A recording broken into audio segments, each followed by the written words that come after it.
Welcome to our class. Bem-vindo à nossa aula. Eu sou a professora Cristina e nesta semana nós iremos explorar diversos recursos tecnológicos para você utilizar em todos os momentos que tiver contato com a língua inglesa. Vamos lá? O tema da aula de hoje é Inglês sem Mistério e nós vamos falar sobre Resources for Dealing with English, ou seja, recursos para lidar com o inglês. O nosso objetivo nesta semana é que você conheça alguns recursos interessantes para utilizar em todos os momentos que tiver contato com a língua inglesa, tanto na sua vida pessoal, na sua vida acadêmica e na sua vida profissional. Por isso, aqui ao longo do curso, nós vamos explorar e nós vamos praticar bastante esses recursos. O recurso que nós vamos explorar hoje parece simples e você já deve ter utilizado, que é o dicionário. E nós vamos falar sobre os online dictionaries, dicionários online, que são bem diferentes deste dicionário que eu utilizava quando eu estudava inglês. Imagine você levar esse dicionário às aulas e o tempo que nós levávamos para fazer as pesquisas. Os dicionários online trazem diversos recursos, não só para pesquisas, mas para você praticar a língua. Você pode fazer jogos, você pode fazer testes. Existem vários recursos que nós vamos explorar aqui hoje. Nós vamos falar sobre os dicionários monolíngues e os dicionários bilíngues. Para iniciar, vamos ver o Merriam-Webster Dictionary. A Merriam-Webster é uma editora e ela publica diversos materiais. Você pode ver aqui que esse dicionário aparece since 1828, desde 1828. É isso mesmo. Só a título de curiosidade, foi em 1806 que o Webster publicou a primeira versão desse dicionário que nós conhecemos hoje. Para encontrar as origens das palavras, ele aprendeu 26 línguas. Em 1826, os irmãos George e Charles Merriam, depois da morte de Webster, continuaram as publicações, por isso o nome Merriam-Webster. Em 1996, eles publicaram a primeira versão desse dicionário online, que depois foi crescendo e foi melhorando com esses recursos que nós vamos ver. Nós vamos explorar aqui hoje alguns recursos do Learner's Dictionary, do dicionário para aprendizes. Por quê? Os dicionários para aprendizes, eles trazem uma linguagem um pouco mais acessível, mais fácil, para quem ainda está iniciando nos estudos do idioma. Nada impede que você utilize a outra versão. Inclusive, algumas expressões você não vai encontrar muitas vezes no Learner's Dictionary, mas ele traz o que vai ser de mais importante, principalmente do que nós vamos utilizar no nosso curso. Então, antes de nós fazermos uma pesquisa, vamos dar uma olhada em alguns dos recursos que vocês podem usar diariamente para ter mais contato com a língua e para aprimorar os seus conhecimentos, tá? O primeiro aqui, que você pode ver, é o Ask the Editor. Então, você pode utilizar esse recurso para fazer perguntas para os editores. Pode ser qualquer tipo de pergunta, pode ser uma pergunta sobre vocabulário, pode ser uma pergunta sobre a estrutura da língua, como você pode ver aqui. E você pode também pesquisar as perguntas que já foram feitas, então você pode aprender alguma coisa nova todos os dias. Um outro recurso que a maioria dos dicionários online trazem é o Word of the Day, que é a palavra do dia. Então, eles trazem uma palavra nova. Todas as vezes que você vai abrir o dicionário online, você vai lá ter contato com uma palavra nova. Por exemplo, aqui nós temos arduous. E aí já aparece bem simples, very difficult. Então, é uma palavra que você pode começar a utilizar no seu dia a dia. Se você quiser saber mais palavras, você clica e vê as palavras dos dias anteriores. Ou você pode, inclusive, se inscrever, e receber essas palavras por e-mail. Então, todos os dias você recebe por e-mail uma palavra nova. Tá?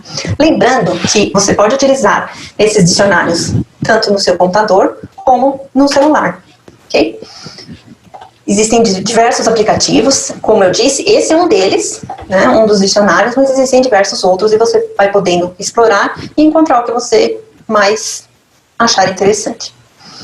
Existem também quizzes, por exemplo, how strong is your vocabulary? Quão forte está o seu vocabulário? Então você pode fazer esse quiz de 10 perguntas para descobrir. Por exemplo, uma das perguntas aqui é check the best synonym for fake. Então você vai colocar qual é o sinônimo de fake. Fake nós utilizamos muito hoje em dia, E você pode ver que pretend, por exemplo, é uma outra palavra que pode ser usada no lugar de fake. Ok? Um outro quiz muito interessante aqui é o Name That Thing. Então, também é um quiz para vocabulário, né? Mas eles vão apresentar aqui uma imagem e você vai colocar qual é a palavra que se refere à imagem. Por exemplo, aqui, stool, banquinho. Outro recurso que os dicionários online trazem são as palavras mais pesquisadas. Então é interessante porque nós podemos ver o que as pessoas estão pesquisando de acordo também com os assuntos que estão populares no momento. Ok? Então vamos imaginar, não é? Nós vamos pensar no nosso desafio desta semana, que é a sua participação em um congresso internacional. Então, suponhamos que você irá participar desse congresso internacional, que é o International Conference on Educational Technology and Information Systems, né, que vai acontecer em Montreal, no Canadá, né, nos dias 4 e 5 de agosto deste ano. Então, você está interessado em participar e você está interessado em saber sobre as datas e quando você pode mandar a sua apresentação para participar do congresso. Então, por exemplo, aqui nós vamos ver Important Dates, são as datas importantes, e você vê Abstracts, Full Text Paper Submission Deadline. Então, por exemplo, você quer saber um pouco mais sobre a palavra deadline. Você já deve conhecê-la, por isso mesmo que nós escolhemos para apresentá-la aqui. Então, vamos ver esta palavra no dicionário. Aí você vai digitar deadline, e aqui a primeira coisa que você vai ver é quantas entradas dessa palavra existem. Você pode ver ali one entry, né, que é o substantivo, o noun, não é? E aí você vai explorar todos os sentidos de deadline. Então, por exemplo, aqui, a date or time when something must be finished. The last day, hour or minute that something will be accepted. Então, uma data ou um tempo quando algo deve ser terminado. Então, o último dia, a última hora, o último minuto. Ok? É muito importante sempre observarmos os exemplos, porque assim nós podemos ver como essa palavra está sendo utilizada. Então, por exemplo, aqui, we had to hurry to meet or make the deadline. Então, você pode ver o que nós usamos com deadline. Você meet a deadline, make a deadline. We missed the deadline. Nós perdemos o prazo, certo? Aqui, você vai ter a possibilidade também de ouvir a pronúncia da palavra, o que nós não tínhamos nos dicionários anteriores, né, nos dicionários impressos. Ao invés de ler a descrição fonética, você simplesmente clica e ouve a pronúncia da palavra. Okay? Isso você pode encontrar em todos os dicionários. Okay? Vamos falar um pouquinho agora sobre parts of speech. Vamos falar sobre as categorias gramaticais das palavras, que vai ser importante para você quando você fizer as buscas nos dicionários. Okay? Então, aqui nós temos uma sentença. E-poster presentations are normally made by electronic presentation slides in PDF or PPT files using a data projector. Esta aqui é uma sentença daquele site da conferência internacional que você vai participar. Então, vamos explorar um pouquinho cada categoria gramatical. Você pode ver aqui, por exemplo, noun. Noun é o substantivo que refere-se a name of a person, place, thing or idea. Então, nome de uma pessoa, lugar, coisa ou ideia. Então, por exemplo, presentations, slides, data projector. Okay? Pronouns, nós não temos nenhum pronome aqui na sentença, então nós colocamos, por exemplo, e-poster presentations, poderia ser substituído por they. Então, o pronoun é usado in place of a noun. Ok? Aí nós temos o verbo, verb, que expressa ação ou estado. Right? Expresses action or being. Então, por exemplo, are, made, using. Okay? Nós temos os adjectives, que servem para modificar ou descrever um nome ou um pronome. Okay? Um substantivo ou um pronome. So, modifies or describes a noun or pronoun. Por exemplo, aqui, electronic. Okay? Que tipo de apresentação, que tipo de slide? Eletrônico. Okay? E nós temos o adverb, que modifies or describes a verb, an adjective or adverb. Então, ele modifica ou descreve um verbo, um adjetivo ou um advérbio. Então, aqui nós temos o normally, que é normalmente. Okay? Por que é importante nós sabermos as categorias gramaticais? Por exemplo, Você vai lá buscar no dicionário abstract, ok? Que você leu lá na conferência internacional, lá no site. Se você colocar abstract, você vai ver aqui nas entries found que existe o adjetivo, o noun e o verb, ok? Que são os que estão aparecendo aqui. Então, se você pesquisar e não prestar atenção a isso, você não vai entender a palavra naquele contexto. Porque o abstract aqui, como adjetivo, significa relating to or involving general ideas or qualities rather than specific people, objects or actions. Então, está relacionado a ideias gerais ou qualidades, ok? Então, por exemplo, abstract thinking, modo de pensar abstrato. Então, o sentido aqui do abstract é abstrato, ok? Se você tem que submeter um abstract, você não vai submeter um abstrato, certo? Então, é importante que você veja todas as classes gramaticais da palavra, porque podem mudar bastante no seu sentido. Então, aqui, por exemplo, como noun, certo? Como substantivo, a brief written statement of the main points or facts in a longer report, speech, etc.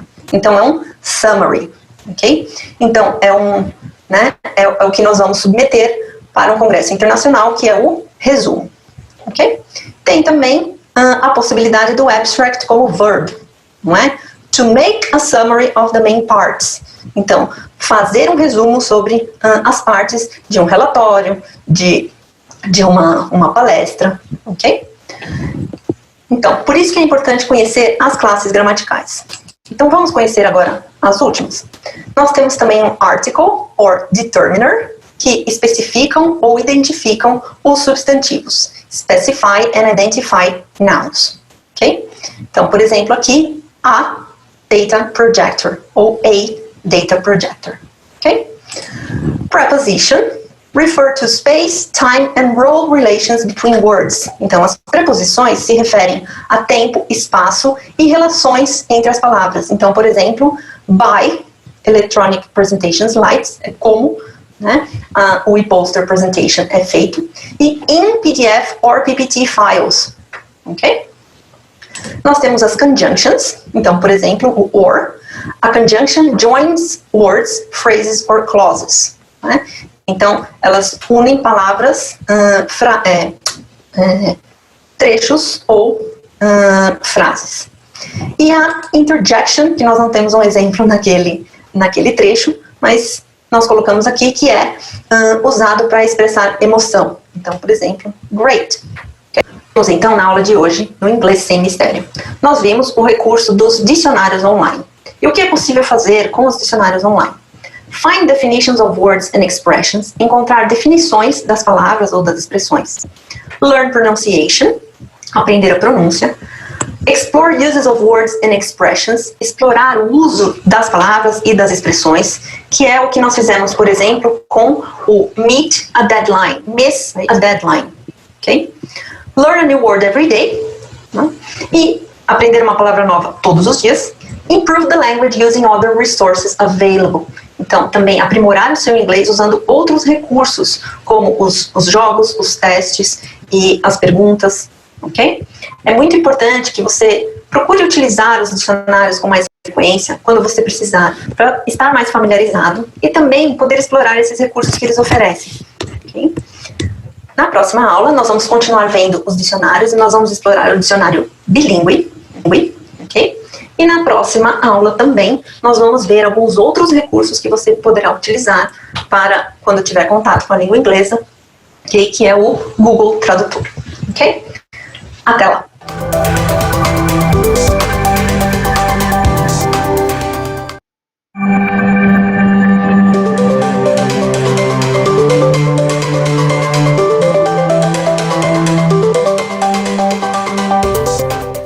Hi there! Welcome to our class. Bem-vindo à nossa aula de hoje. Hoje nós vamos continuar explorando os online dictionaries, os dicionários online. Na primeira aula, nós vimos o dicionário monolingue, em que você pode encontrar as definições das palavras que você busca em inglês. E nós vimos também que existem diversos recursos que você pode usar para aprimorar a sua língua. Aqui, hoje, nós vamos explorar um dicionário bilíngue, que é o Word Reference. Okay? No Word Reference, você pode utilizar diversas línguas. Você pode já escolher, por exemplo, como vemos aqui, o português, English, do português para o inglês, ou English, português. Qualquer uma das opções que você escolher, conforme você escreve a palavra de busca, ele já vai te dar as opções, tanto em inglês como em português. Como a gente pode ver aqui, por exemplo. Então, nós colocamos deadline, não é? Que é a nossa palavra de busca que nós já utilizamos no outro dicionário. E vocês podem ver aqui que tem um EN ao lado de deadline e de deadlines. Então significa que essa palavra, você tem aqui a opção dessa palavra em inglês, English. Se a palavra existe nas duas línguas, você vai poder ver aqui que vai aparecer PT, português. Okay? E aí você vai poder escolher qual é a palavra que você quer ver, do inglês para o português ou do português para o inglês. Okay? Então aqui nós já podemos ver o resultado da busca da palavra deadline. Logo ao lado você vê que existe um N, que é um noun, né, como nós vimos na outra aula, e o significado em português, que é prazo final, né, uma locução. No meio é muito interessante que você observe, porque você pode ver aqui as definições, e de acordo com essas definições você vai ver o sentido da palavra. Então aqui nós temos time, date, when something is due.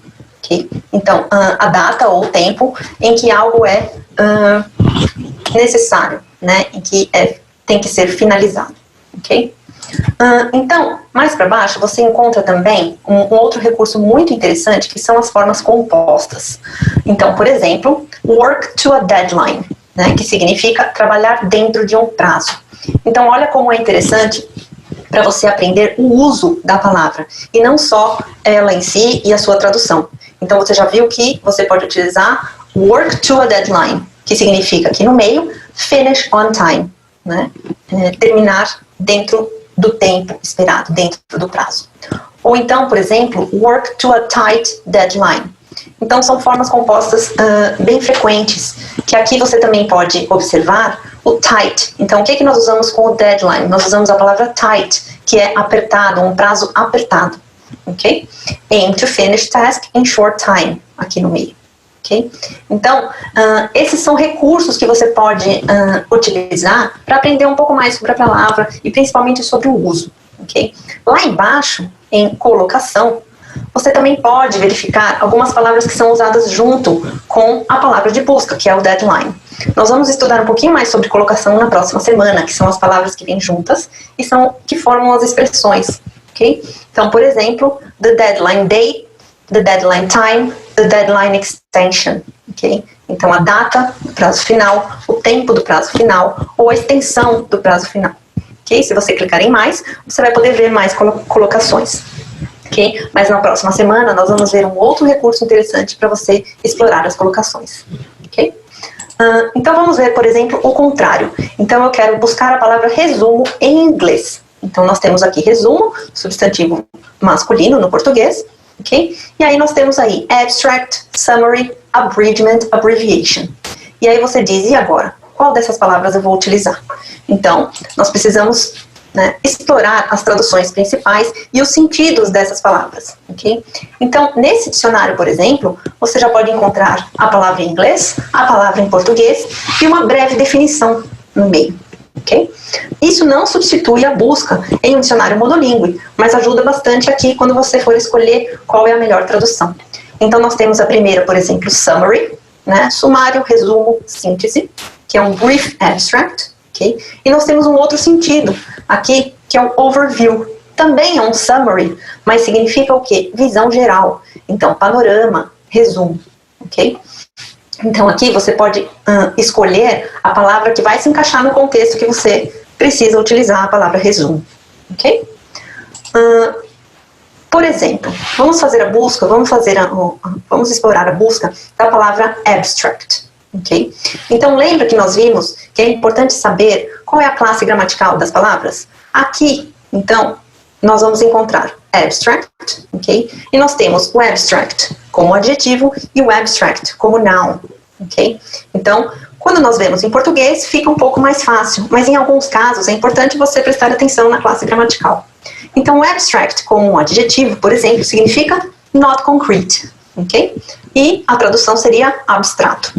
E o abstract como noun, como substantivo, né, é um summary of text, que é um resumo, que, por exemplo, é o que você vai escrever para participar de um congresso internacional. Ok? Ok. Vamos voltar um pouquinho para o dicionário monolíngue. Então, nós vimos, né, alguns recursos do dicionário monolíngue Learners, lembra? Que é para os aprendizes. Aqui, nós vamos também dar uma olhada nos recursos que o dicionário Merriam-Webster oferece, que são parecidos com os do dicionário Learners, ok? Mas existem alguns outros que você pode também começar a explorar, ok? Então, por exemplo, aqui nós temos Words from the COVID-19 Pandemic. Então, são palavras relacionadas a algum assunto atual, ok? Então, eles já estão fazendo as pesquisas e adicionando essas palavras ao dicionário. Mas você pode ler, por exemplo, um artigo, né, como você vê aqui, sobre as palavras que estão sendo adicionadas, né, de acordo com esse tema. Então, por exemplo, social distancing, né, o distanciamento social, self-quarantine, okay, que é a quarentena que cada um está fazendo, ok? Então, é muito interessante nós vermos que os dicionários estão muito atualizados. E se você precisa buscar alguma palavra para falar sobre algum assunto atual ou popular, você já pode pesquisar nesses artigos, ok? Um outro recurso que esse dicionário também oferece é a palavra do dia, ok? E eles trazem também aqui as words of the week, ok? Que são as palavras da semana, né? Então você pode ver todas e de repente alguma chama a sua atenção, ok? Além das palavras do dia, word of the day, right? E eles colocam também no Merriam-Webster as palavras que estão em voga, que estão sendo mais utilizadas, que estão populares no momento, ok?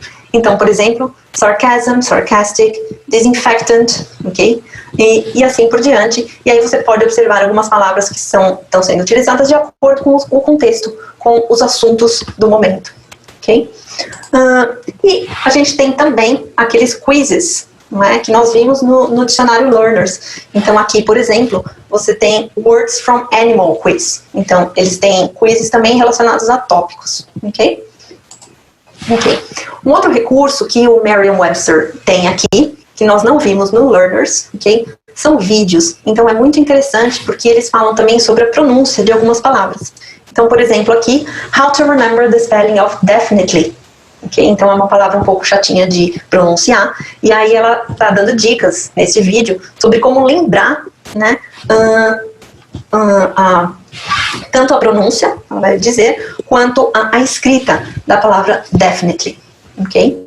Então vocês podem ver que existem vários vídeos e você pode assistir alguns também para praticar, né, a sua compreensão auditiva. São vídeos simples, rápidos, né, com um inglês bastante claro, e você pode aproveitar para aprimorar a sua compreensão auditiva. Okay? Outras possibilidades, aqui em cima você pode ver que existem games, né? Então, por exemplo, Time Traveler Quiz, ok? Spell, ok? Spell It. Então, são jogos para você lembrar spelling, ok? Né? A escrita das palavras, ortografia, né? E palavras também que você pode ouvir, né, e escrever, ok? Então são alguns games, alguns dos recursos que o Merriam-Webster, né, o dicionário original tem, que talvez você não encontre no Learners, ok? Como eu mencionei na outra aula, né, você pode ter esses dicionários no seu celular. Então, quando você estiver em algum momento de relaxamento, você estiver no transporte, você pode fazer alguma pesquisa, você pode aprender a palavra do dia, assistir a algum vídeo, ok? Então, por exemplo, vamos voltar lá para o nosso International Conference site, né, para o nosso site dessa conferência internacional, ok? Em que nós vamos ver aqui, como eu mencionei para vocês, que às vezes algumas expressões você não vai encontrar no Learner's Dictionary. Okay? Então, esse é um exemplo aqui de uma expressão que você pode encontrar no dicionário Merriam-Webster. Okay? Então, nós temos aqui Final Paper, Camera Ready Submission, and Early Bird Registration Deadline. Então, aí você olha e fala early, você coloca bird. Então, early significa cedo e bird significa pássaro. E aí você vê o que o pássaro tem a ver aqui com o prazo para você enviar, né, o seu paper, né, o seu trabalho para a conferência. Então, se você pesquisar aqui o early bird, okay, no dicionário, então, como eu disse, o dicionário traz também as expressões. Então, você vai ver aqui as definições de early bird, que é an early riser, então a pessoa que levanta cedo, e one that arrives early and especially before possible competitors. Então, a pessoa que chega mais cedo, antes dos competidores, né? Então, você pensa o que isso tem a ver com a conferência internacional. Então, as pessoas que chegarem mais cedo, as pessoas que fizerem a sua submissão dos seus trabalhos mais cedo, terão que fizerem vantagem. Okay? Então, por exemplo, lá embaixo, você vê, those events aren't cheap either. Okay? Adobe Summit, before turning itself into a digital-only event, charged $1,695 per ticket, and that was the early bird price. Então, ele está falando aqui do evento, que os eventos não são baratos, né? Esse evento cobrava $1.695, não é? E esse era o preço para o early bird. Então, a gente já vê aqui o early bird price. Então, para quem submete mais cedo, para quem faz a inscrição mais cedo, ele tem alguma vantagem, que não foi o caso aqui desse exemplo, ok? Então, resumindo, o que nós vimos nessa aula de hoje, né? Um outro exemplo de dicionário monolíngue, né, que é o Merriam-Webster, que você pode encontrar mais expressões, né, do que talvez no Learners, ok? E também um exemplo do dicionário bilíngue. Então, o que você pode fazer com eles? Vamos relembrar? Find definitions of words and expressions, né? Encontrar definições. Get translations of words and expressions, né? Então, no bilíngue você pode encontrar as traduções. Learn pronunciation, aprender pronúncia. Lembre-se de que em todos os dicionários você tem lá o áudio, ok? Com a pronúncia da palavra. Explore uses of words and expressions. Explorar o uso das palavras e das expressões. Então, lembra lá do tight deadline, ok? Learn a new word every day, né, como em todos os dicionários, e você pode ter essa funcionalidade no seu celular. Improve the language using other resources available. Okay? Então, melhorar a língua utilizando outros recursos. Okay? Então, como nós já dissemos, nesta semana nós estamos explorando esses recursos para que você possa começar a se familiarizar e durante todas as próximas semanas, quando nós formos lidar com o conteúdo da língua inglesa, você vai poder utilizar esses recursos para depois poder usar também na sua vida, nas suas coisas pessoais, quando você estiver assistindo um filme, ouvindo uma música, lendo algum texto, ok? Então, até a próxima aula e vamos explorando esses recursos, ok? Bye, bye!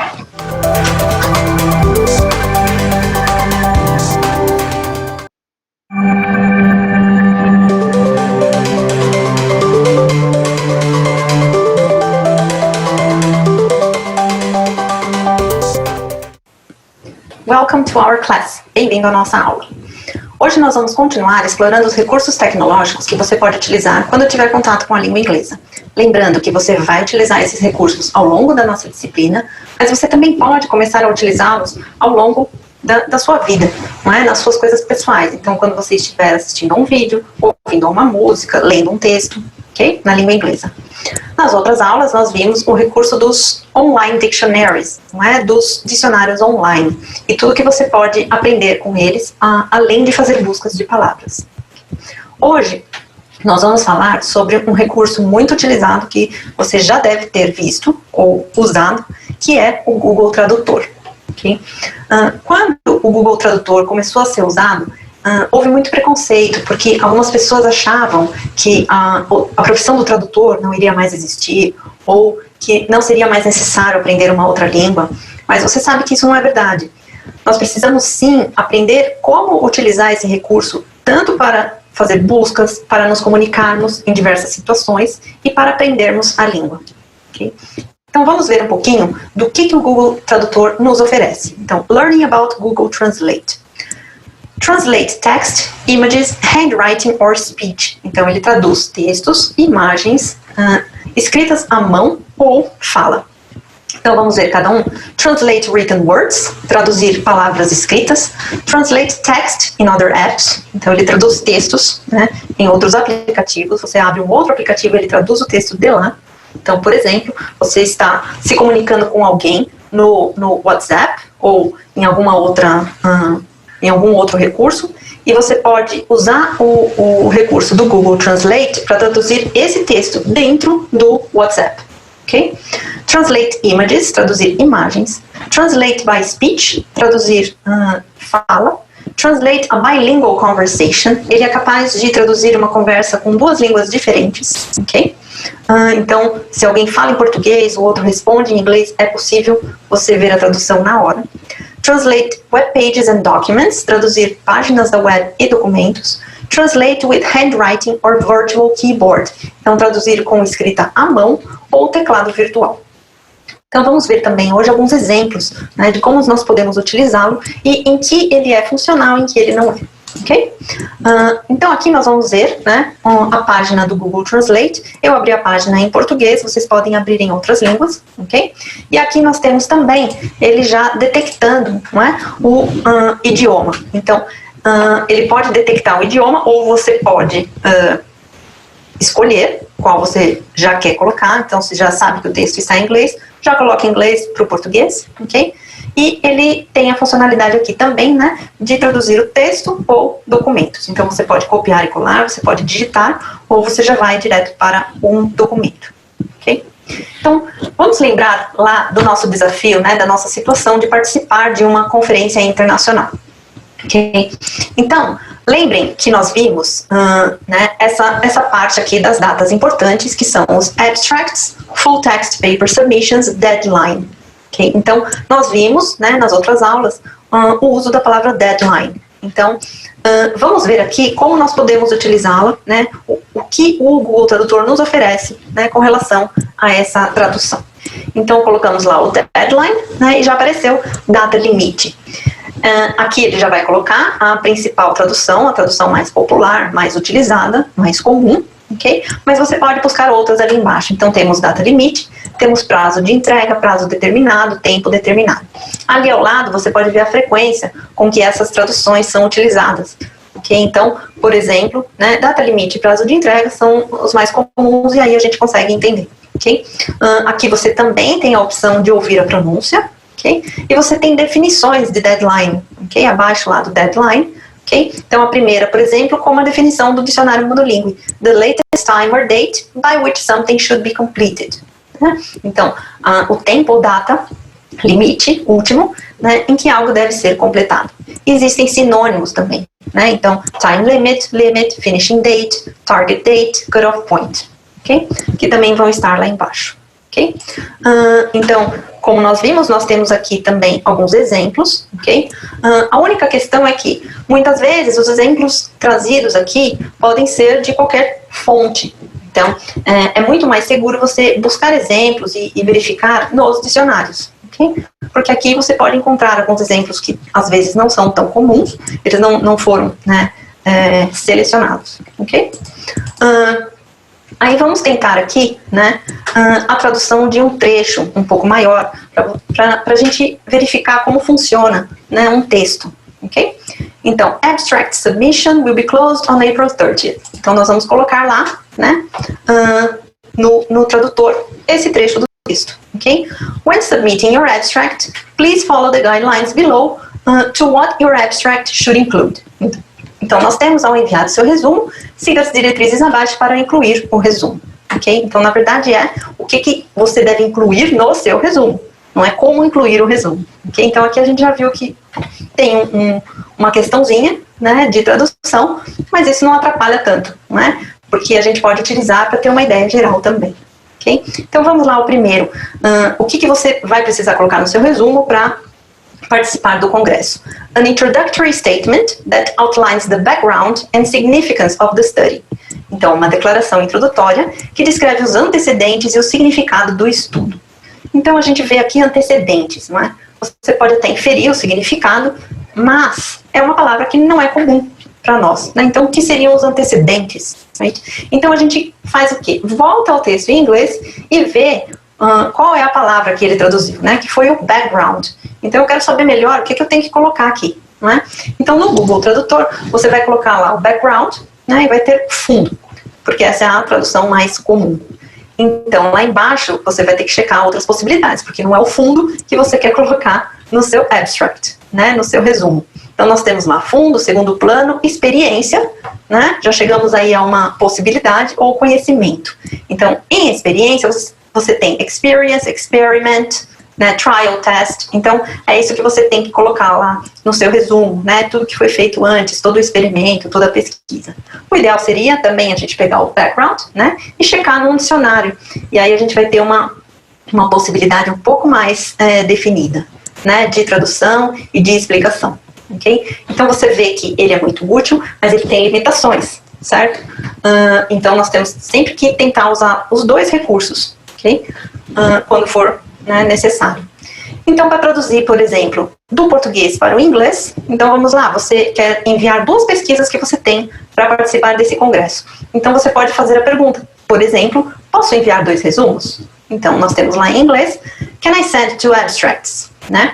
Então, aqui ele já entendeu que você está falando sobre resumo, né, no sentido de abstract. Okay? Então, como ele entende isso? Por meio das colocações, que, como eu disse, nós vamos estudar na próxima semana. Então, é a combinação de palavras. Enviar resumo, geralmente, a gente está dizendo, a gente está falando sobre abstract. Ok? Né? Vamos supor que você escreva lá resumo em um outro contexto. Vou escrever um resumo. Não é? Um resumo aqui ficou um pouco geral. Não é mesmo? Então, ele coloca aqui, I will write a summary, porque aí o summary é a palavra mais comum, né, para resumo. Então, aqui ele entendeu summary no sentido de resumo de ideias, e não o abstract que você tem que enviar. Então, como eu disse, geralmente também a gente precisa checar em um dicionário, ok? Se a palavra que você quer utilizar é essa ou não. Mas essa é uma ótima maneira de aprender, porque você vai vendo sentidos diferentes, definições, combinações, ok?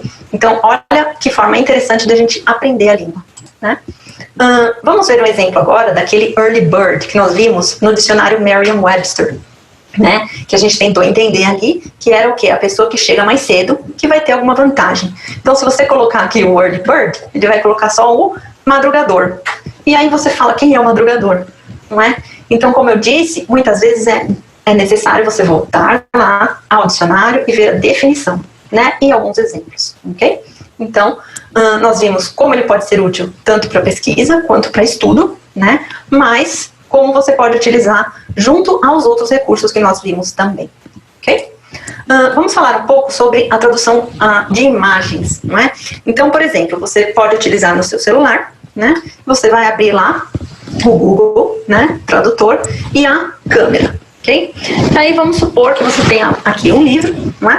E você vai traduzir, você já escolhe a língua, do inglês para o português. Então, automaticamente, vocês viram, o nome do livro é Real Grammar, então ele já traduz instantaneamente para real gramática, ok? Você pode também, ao invés de traduzir instantaneamente, digitalizar o texto. Então aqui você vai clicar em digitalizar e aí ele vai pegar esse trecho. Vamos lá? Ok? E você pode escolher qual é o trecho que você quer ou você seleciona tudo. Ok? Então apareceu lá, gramática, né? Gramática real. Ok? Essa é a possibilidade de traduzir imagens. Então, você está participando de algum evento, você pode direcionar para a apresentação, você está utilizando algum livro, algum texto, ok? Então, se você não tiver a possibilidade de copiar e colar, se você estiver viajando e você vai direcionar para uma placa e vai traduzir na mesma hora, ok? E aí você também vai aprendendo como ele funciona. Então, vocês viram, real gramática, né? Essa funcionalidade ele ainda não traz as que o do computador traz, ok? A outra possibilidade é o speech, né? Então, o speech translation, ok? Aqui a gente vai entrar novamente no app e vai colocar conversa. Então, na conversa, ele já entendeu confessa. Então, vamos lá. Olá, tudo bem? Vamos para o português.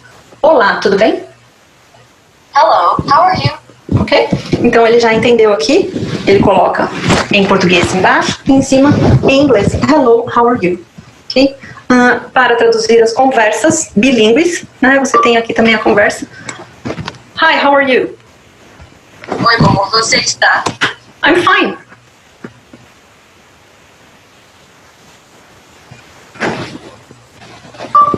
I'm okay. Estou bem. Então, ele já está detectando na conversa qual é a parte do inglês, qual é a parte do português automaticamente, ok? Então, por exemplo, em uma situação em que você precisa conversar com alguém, não é? Você pode utilizar, antes de conversar com a pessoa, você pode ver como é que você diz alguma coisa, ok? Ele também pode ser muito utilizado para pronúncia, ok? Então, nós podemos aprender a pronúncia com ele, então você coloca lá, você diz a palavra no português, ou você escreve, e ele já automaticamente vai pronunciar, ok? Então, essas são as funcionalidades principais que nós vimos, né, do Google Tradutor. Então, para que a gente pode usar, né, esse recurso do Google Tradutor, né, e todos os recursos que nós vimos, né, nessa semana? Então, vamos lá. Resources for dealing with English, né, que foi o tema da semana. Use the resources not only to research, but also to learn. Então, como nós vimos, os recursos podem ser utilizados não só para fazer pesquisa, mas para aprender. Você pode aprender muito, você pode aprender os colocados, né, as combinações de palavras, como ele está traduzindo, as diversas definições e sentidos, ok? Develop autonomy, né? Isso é muito importante no aprendizado de uma língua. Então, você vai desenvolvendo autonomia, né? Você não precisa sempre de alguém te ensinando alguma coisa, de um professor, de uma aula, né? No seu dia a dia, com certeza, você tem muito contato com o inglês, nos diversos sites, nos jogos, nos vídeos, nas músicas, não é? Então, você pode aproveitar tudo isso para aprender alguma coisinha com cada um deles, não é? E aí você desenvolve essa autonomia para aprender, certo? Check your knowledge, então você pode também checar o seu conhecimento. Então, sempre antes de colocar lá no dicionário, no Google Tradutor, você vai ler, eu entendi, né, tal coisa, eu entendi isso desse texto ou dessa fala. Vamos ver se é isso mesmo? E aí você checa, ok? And practice the language in use. Então, o que é muito importante, praticar a língua em uso. Okay? Porque os outros recursos que nós temos, que são os livros, os materiais, não é? As gramáticas, sim, eles ensinam, mas aqui nós temos o contato com a língua em uso, né? Os exemplos que os dicionários trazem, hoje em dia, são todos de língua em uso, não são exemplos inventados, são exemplos de uso da língua que as pessoas estão utilizando atualmente. Okay? Então, por isso que esses recursos são muito ricos, né? E vocês podem usar ao longo do curso, como eu disse, e também nas suas atividades diárias, ok? Bom, na próxima semana, né, nós teremos também já algum conteúdo em língua inglesa, né? E vocês vão utilizar esses recursos para lidar com os conteúdos. E nós vamos falar também um pouquinho da combinação de palavras, que é muito interessante, ok? Então, vamos lá? Até mais!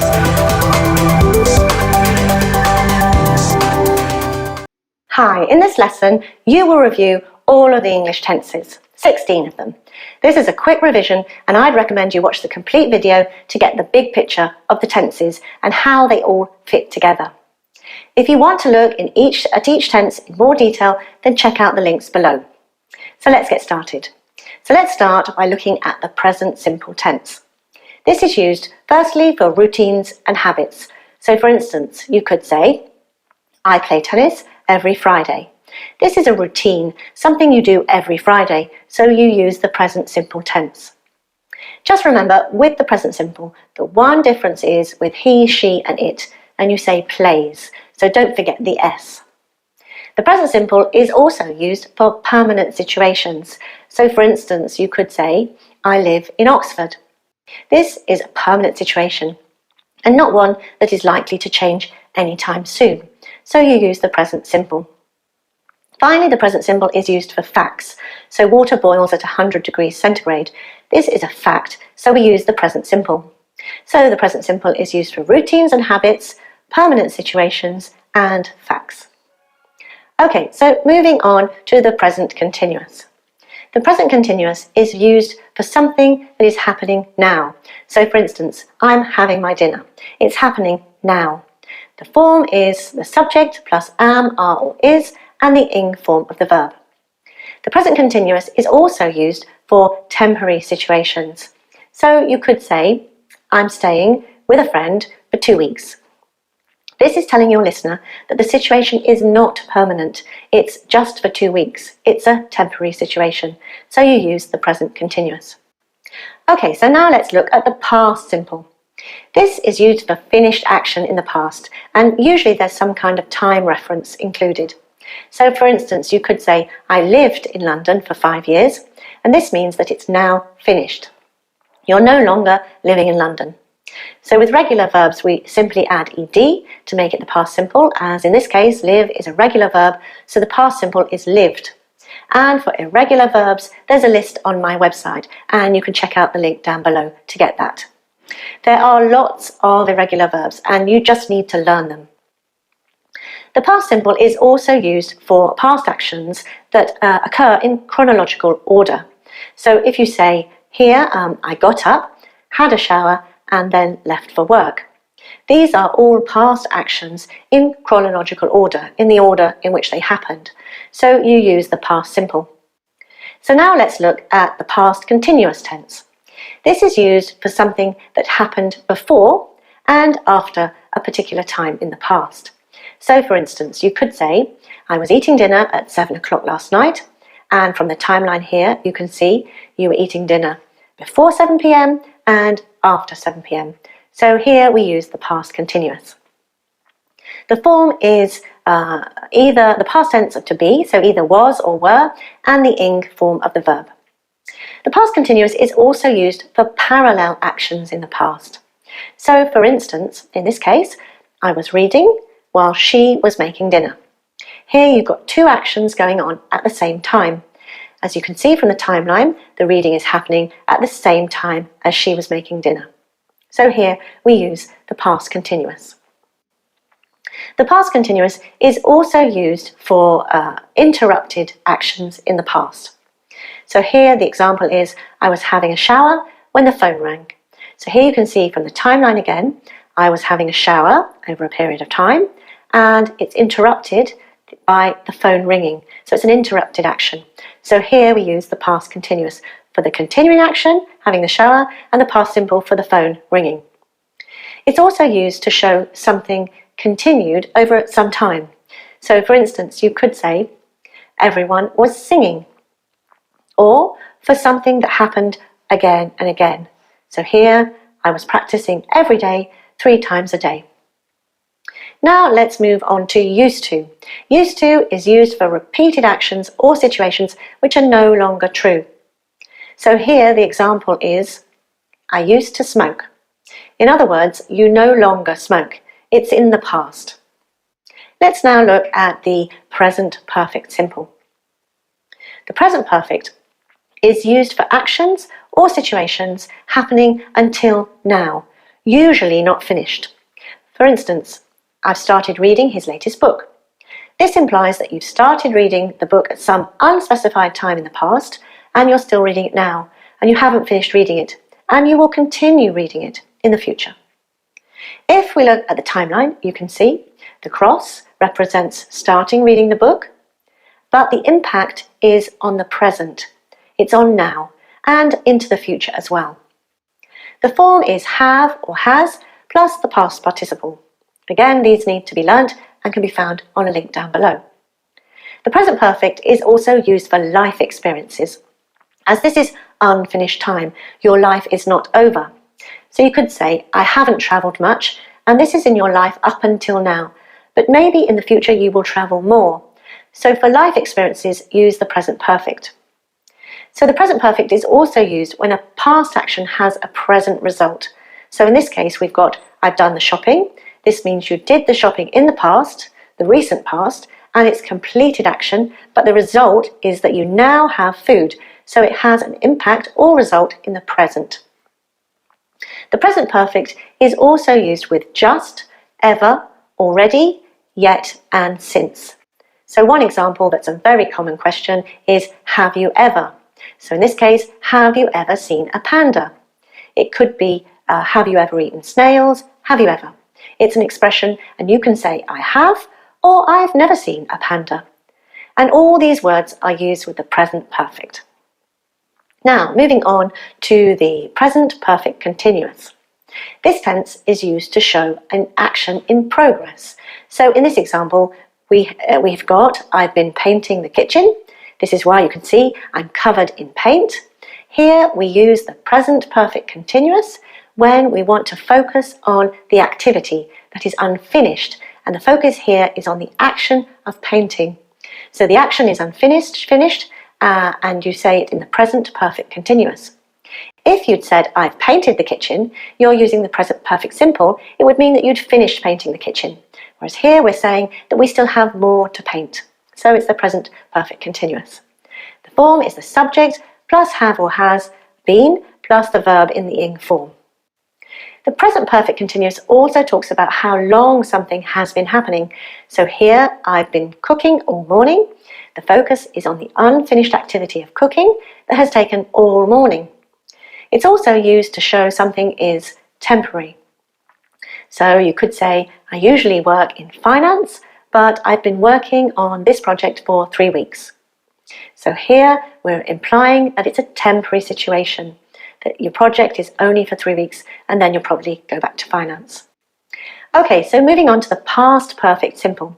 This is used to talk about an action or situation which happened before another action in the past. So John rang Mary's doorbell at 8:15, but Mary had already left. Which action came first? Mary left. Then John rang the doorbell. So here we can see on the timeline that Mary left, and then John rang the doorbell. So we use the past perfect to talk about an action, here Mary leaving, which happened before another action in the past, here John ringing the doorbell. Here is another example. When Mrs. Brown opened the washing machine, she realised she had washed the cat. Oh no. So looking at the timeline, which action came first? She washed the cat and then she opened the door. So we use the past perfect for had washed, as it comes before the opening of the door. So let's move on to the past perfect continuous. So we use the past perfect continuous to talk about a longer event which took place before another action in the past. So here we have, I had been living in Oxford for 2 years, so that's over a period of time, before I bought a flat. So this is a continuous tense and therefore happens over a period of time before another event in the past. So I had been living for 2 years, and on the timeline we can see you were living in Oxford. You had been living in Oxford before you bought the flat. The form here is the subject plus had been plus the ing form of the verb. Okay, now we're going to turn to the future tense in English. In English, there are 4 different ways to talk about the future. So it's often unlike your own language, and that's why it's good to know when to use which. The first future we're going to look at is the will future, and this is used for making decisions at the time of speaking. So when you spontaneously make a decision. For instance, I think I'll make curry for dinner tonight. You haven't planned this, you just spontaneously decide it. So notice in spoken English the will is very often contracted to I'll, he'll, we'll, etc. The form is will plus the bare infinitive, that is the verb without to. The will future is also used for predictions based on your opinion, and so is usually used with phrases like I think or something similar. So here we've got an example. I think he'll take the job. It seems to be just what he's looking for.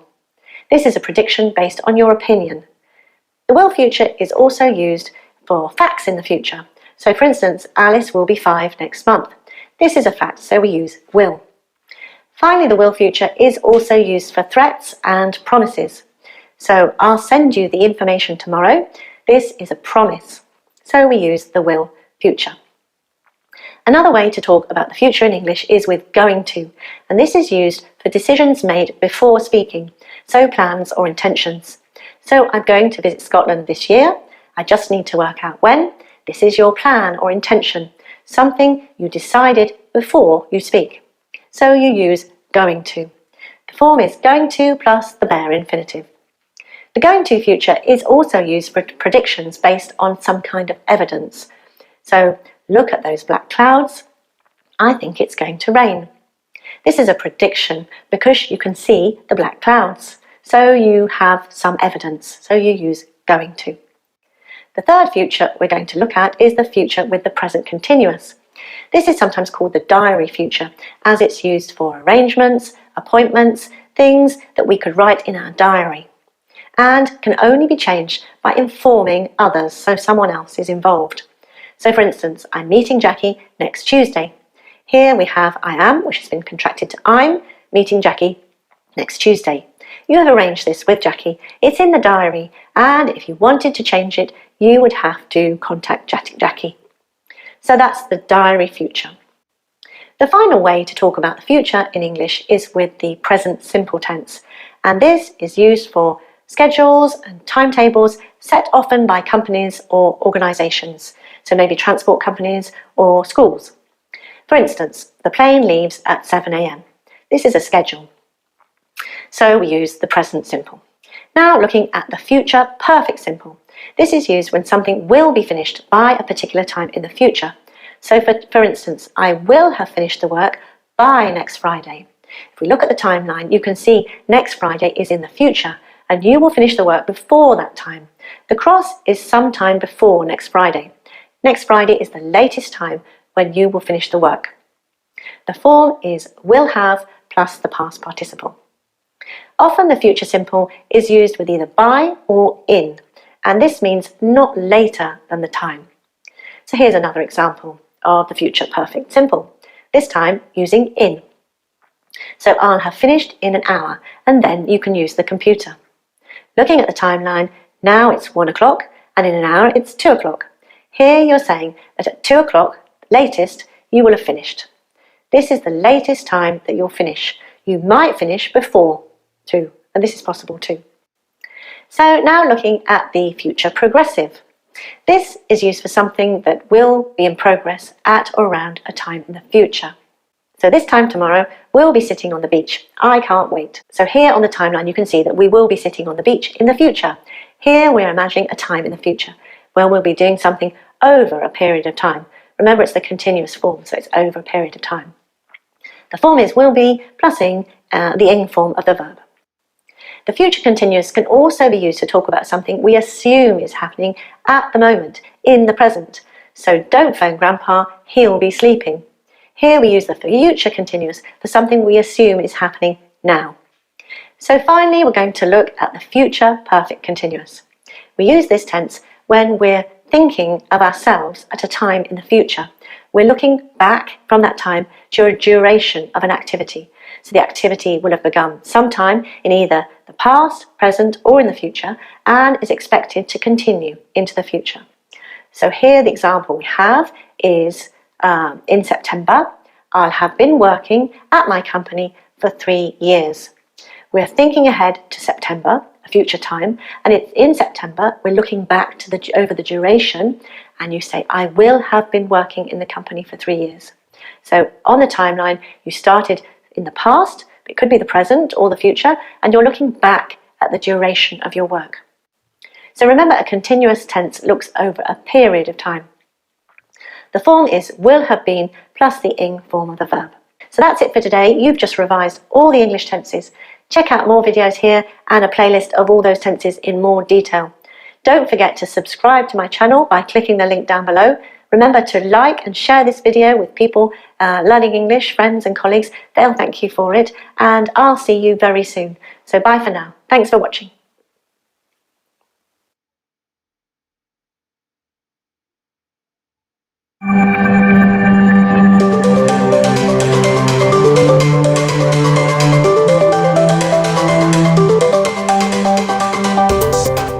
Hi there, welcome to our class. Bem-vindo à nossa aula. How are you today? Tudo bem hoje? So, today we're going to talk about learning to read. Nós vamos falar sobre aprender a ler. So, we are going to explore some reading strategies. Okay? Nós vamos explorar estratégias de leitura de textos em inglês. Okay? So, our objective today is, qual é o nosso objetivo? Use different strategies for reading in English. Usar estratégias diferentes para leitura em inglês. Leitura de qualquer tipo de texto que você venha encontrar no seu dia a dia ou durante o nosso curso. Okay? So, what are the strategies we are going to talk about here? Quais são as estratégias que nós vamos falar aqui? Reading around the text, então a leitura ao redor do texto, de tudo que ele compõe, não só o texto em si. Okay. Predicting, previsão, então você já pode inferir, você já pode imaginar sobre o que será o texto e qual vocabulário que você vai encontrar. Using background knowledge, usando o seu conhecimento prévio, tanto da língua quanto do assunto. Okay? Identifying known words and cognates, identificação de palavras conhecidas e palavras cognatas, que são as palavras parecidas com o português. Skimming and scanning, que nós vamos falar mais tarde. Okay? Todas essas estratégias, com certeza, você já deve usar, né, quando você tem contato com algum texto em inglês. Aqui, nós vamos trabalhar cada uma delas para que você possa melhorar essa sua leitura. Okay? So, when we talk about learning to read, as I said, we talk about all kinds of texts, ok? Então, quando falamos sobre aprender a ler, é aprender a ler todo tipo de texto, ok? Principalmente prestando atenção no seu layout, ou a leitura de imagens, por exemplo, como nós podemos ver aqui no Follow Us, né? Isso já nos é conhecido. Então, essas imagens, nós estamos fazendo também uma leitura, né? Que é para ir para o Google, para o Facebook e para os outros aplicativos, right? Para as outras redes sociais. Leitura de livros, tanto de ficção quanto livros da sua área de estudos. Leitura de artigos científicos. Nós temos aqui a Cielo, por exemplo, né? Que é um repositório de artigos científicos. Leitura de mensagens de texto. Okay? Leitura de notícias, de artigos, de revistas, de jornais e de sites da web. Okay? E leitura de placas, por exemplo, coisas que nós encontramos em nosso dia a dia. Okay? So, today we are going to talk about this text. Okay? Hoje nós vamos falar sobre esse texto. Nós vamos explorar alguns trechos e depois você vai ter a oportunidade de ler o texto completo. Okay? So, the first thing we're going to do is read around the text. Então, a primeira coisa que nós vamos fazer é ler ao redor do texto. Então, por exemplo, when we read around the text, we can pay attention to titles and headings. Okay? Nós podemos prestar atenção em títulos e manchetes. Okay? Headings são os títulos dos textos jornalísticos. Okay? É claro que ele também faz parte já do texto, mas já te chama a atenção sobre o assunto. Okay? Bold print, então algumas palavras em negrito ou palavras que estão destacadas de alguma maneira. Okay? Já te dão pistas sobre o assunto do texto. Captions, okay? Então são as legendas embaixo das figuras, que geralmente são curtas e simples. Okay? Sidebars, então se você está lendo, por exemplo, um texto na web, você pode ler aquelas barras ao lado do texto com o menu. Okay? Maps, graphs and pictures, então mapas, gráficos e figuras. Okay? Já dá uma olhada antes, né? Quando você checa o texto inteiro. And bullets, as informações em bullets, em marcadores, como nós podemos ver aqui, também são muito simples, e aí você também já pode encontrar assuntos do texto. Okay? So, for example, por exemplo, esse é o texto que nós vamos trabalhar. How to mine precious metals in your home. Então, você pode não conhecer todas as palavras. Você conhece metal, é uma palavra parecida no português. Home, né? Casa. Então, aqui no heading você já tem uma ideia do assunto. A imagem. Então, o que você pode ver aí na imagem? São aparelhos, right? Devices or gadgets. E o que esses aparelhos contêm? Metal, right? E você pode também prestar atenção, ler, antes de ler o texto completo, ler as subheadings, que são esses subtítulos, okay? Que também trazem informações sobre cada trecho, okay? E também você pode encontrar o assunto geral. Okay? So, when we read around the text, right, we can read the images. Então, nós também fazemos a leitura das imagens, como eu disse. Então, nesse texto que nós vamos ler, essas são as imagens que eles apresentam, ok? Então, o que nós podemos ver aí? Então, vocês já sabem, né? Metals in your home. Então, coisas de metal na sua casa, e você pode ver várias aí. Na segunda imagem, você consegue identificar, né? Ele está mostrando um pedaço de ouro. A terceira imagem pode ser intrigante, porque tem aí o símbolo das Olimpíadas e uma pessoa depositando um celular em algum local. Na outra imagem nós podemos ver uma pilha, né, de placas de computador, de partes de computador. Né? A outra imagem é uma pessoa minerando. Okay? E a última são celulares e também teclados, enfim. Então, você olhando somente as imagens, já dá para inferir alguma ideia sobre o assunto do texto e as palavras que você vai encontrar, certo? Então, você já viu aí metal, né, ouro, gold, Olympic Games, cell phone, ok? Yes. Electronic devices, ok? Então, mesmo que você pense somente em português, você já tem uma ideia do assunto, right? So, As I said, reading around the text, you can use the highlighted words, the bold prints. Então você também pode usar as palavras destacadas, que nesse caso estão em negrito. Então, olhando rapidamente o texto, nós temos lá 5,000 gold, silver and bronze medals. Então, 5.000 medalhas, right? E aí você tem lá gold, silver and bronze, ok? Would require 2.8 planet Earths. Então tá falando do planeta, né? Do planeta Terra. UN's Own Global Resources Outlook. Então, Nações Unidas, UN, né? Resources nós aprendemos na semana anterior, que são recursos, né? Então, recursos da Terra, e aí nós temos aí as Olimpíadas. Então, o que as Olimpíadas têm a ver, né, com essa ideia do metal, ok? Mas nós já sabemos que vai falar também sobre as Olimpíadas. Então, olhando o caption, né, a legenda da imagem, por exemplo, vocês podem ver: People from all over Japan donated their electronic devices to provide metal for 5,000 gold, silver and bronze Olympic medals. Ok? Então, as pessoas, Japão, donate, doar, electronic devices. Ok? Então você já tem uma ideia sobre o que será o texto, um dos assuntos do texto, não é? Então, são as medalhas olímpicas, não é? Relacionadas a essa doação dos eletrônicos e o metal, right? Ok? Então, nós usamos também todas essas informações, como nós estamos fazendo, para predict. Então, nós estamos inferindo, nós estamos prevendo sobre o que será o texto, right? Então, nós usamos, como eu disse, as headlines, né? Subheadlines, né? E partes do texto e as imagens, ok? Nós podemos então aproveitar também nessas partes principais para inferir, né, de acordo com o nosso background knowledge, que é o nosso conhecimento prévio. Então, que conhecimento que eu já dei umas dicas aí para vocês? Por exemplo, metals, então é uma palavra, né, que você já deve conhecer. Mobile phones, or mobile phones, então fones, né, móveis. Olympic medals, né, medalhas. Electronic device, ok? 40 million unused gadgets, ok? Gadgets, você já deve ter ouvido falar, 40 milhões. Yeah? 17 kilos of batteries, baterias, ok? Então, sobre o que você acha que vai ser o texto, right?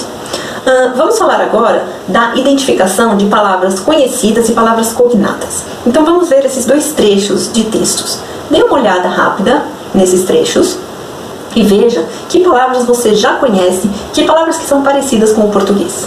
Então, eu vou mostrar várias palavras e você vai ver que com certeza você as conhece. Então vamos lá? Products, produtos, right? Valuable, valor. Metals, já falamos. Minerals, minerais. Natural, resources, right? Natural, natural, é um cognato. Resources, que já aprendemos, recursos. Homes, em casa. Materials, materiais. Então, o que você pode inferir? Então, eles estão falando sobre produtos, né, que tem o quê? Valor por causa do metal, né, por causa do mineral, right? Que são recursos naturais que nós temos em nossas casas, right? Ok? Então, nós temos esses materiais em nossas casas, em nossos aparelhos eletrônicos, right? Ok? The second one, a segunda parte. Millions, billions, ok? Electronic, eletrônico. Mobile phones, games, consoles, right? Games, né? São os consoles de games. Computer equipment, printer, right? Stereo and elements, ok? Então são palavras conhecidas, são palavras cognatas. Então, onde mais, né, nós podemos encontrar esses metais? Não é? Não só nos celulares, mas nos jogos, nas printers, né? Nas impressoras, equipamento de computador, ok? Right? So, our next and final strategy, nossa última e final estratégia é skimming and scanning. Com certeza você já faz isso quando você se depara com algum texto em inglês, mas vamos explorar como fazer para que você possa aprender também com a língua, ok? Com os textos.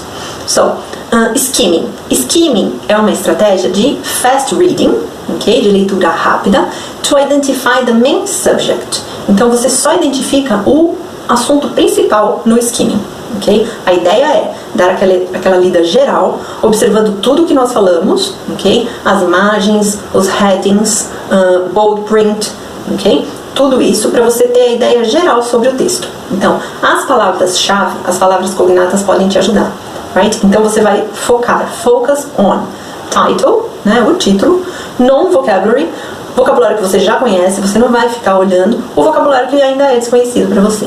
And keywords, e palavras-chave. Então aqui vocês têm uma imagem, né, de uma foto tirada de cima, e vocês podem ter uma ideia geral. Então nós não vamos prestar atenção a cada coqueiro, a cada carro, a casa, o que tem dentro da casa. Nós temos uma ideia geral, ok? Uma rua e a praia, right? Uma avenida com uma praia, ok? So, let's practice skimming in a text. Então vamos praticar o skimming em um trecho de texto, ok? Naquelas bold print words, aquelas palavras que estavam em negrito, elas são também hyperlinks. Então, em um trecho, né, você pode clicar nas palavras em negrito e ele te leva a outro site com outro texto, que é o caso desse aqui. Então, quando eles falaram das medalhas olímpicas, eles nos levaram a esse texto, ok? Tokyo 2020 Medal Project Towards an Innovative Future for All, ok?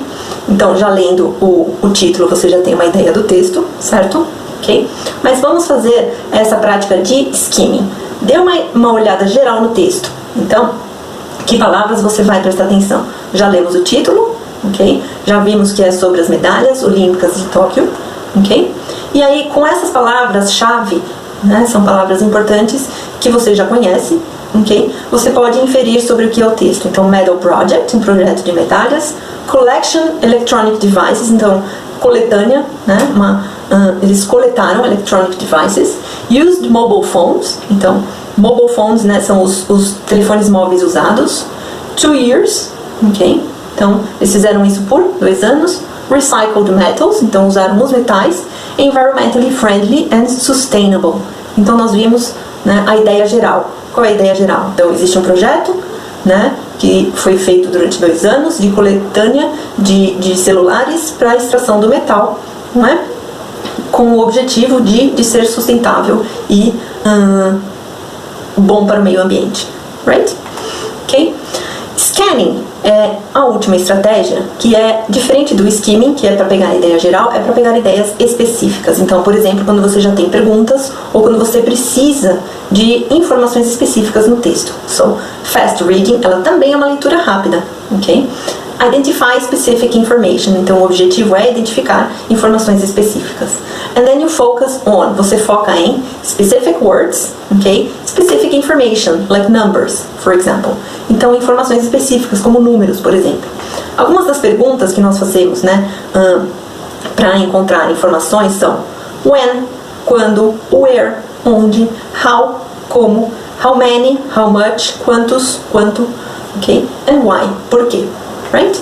So, let's try to find this in the text. Então, vamos tentar achar isso nesse texto, ok? When, ok? Then you have where, how many, how much, and why, ok? So, we have here when, então vocês têm lá, closed on Sunday 31st March 2019. Então, nós encontramos aí uma ideia de tempo. E tem outra lá, que é 2 years between April 2017 and March 2019. Então, quando que aconteceu, né, a ação, ok? Where, Tokyo, right? Onde? How? Então, como eles fizeram essa ação? Collect small electronic devices. Então, eles coletaram aparelhos eletrônicos. How many? How much? Você tem algum número no texto? 5,000 gold, silver and bronze medals, para fazer 5.000 medalhas, right? And why? To contribute to an environment-friendly and sustainable society. Então, para contribuir com o meio ambiente e a sustentabilidade, right? Então, aqui são informações específicas, quando, por exemplo, você for fazer algum teste em que você já tem as perguntas. Então, sempre leia as perguntas antes e você vai encontrar informações específicas, ok? Right? Ok, so, what did we see today? Então, o que nós vimos hoje? As estratégias de leitura, ok? Então, para resumir, o que é importante você considerar? O que é importante você fazer? Look at the whole text and everything around it. Veja o texto por inteiro e tudo ao seu redor, ok? Scan the text. Dê aquela olhada geral para pegar o assunto geral, ok? Make inferences about the topic, ok? Então, tente fazer previsões sobre o tópico e o que será dito. Read the whole text, leia o texto por inteiro. Find specific information you want or you need. Então, encontre informações específicas que você queira. Okay? Então, nesse tipo de texto, você pode querer saber um pouco mais sobre quantas medalhas, quanto metal vai em cada medalha. Okay? Tell someone about what you read.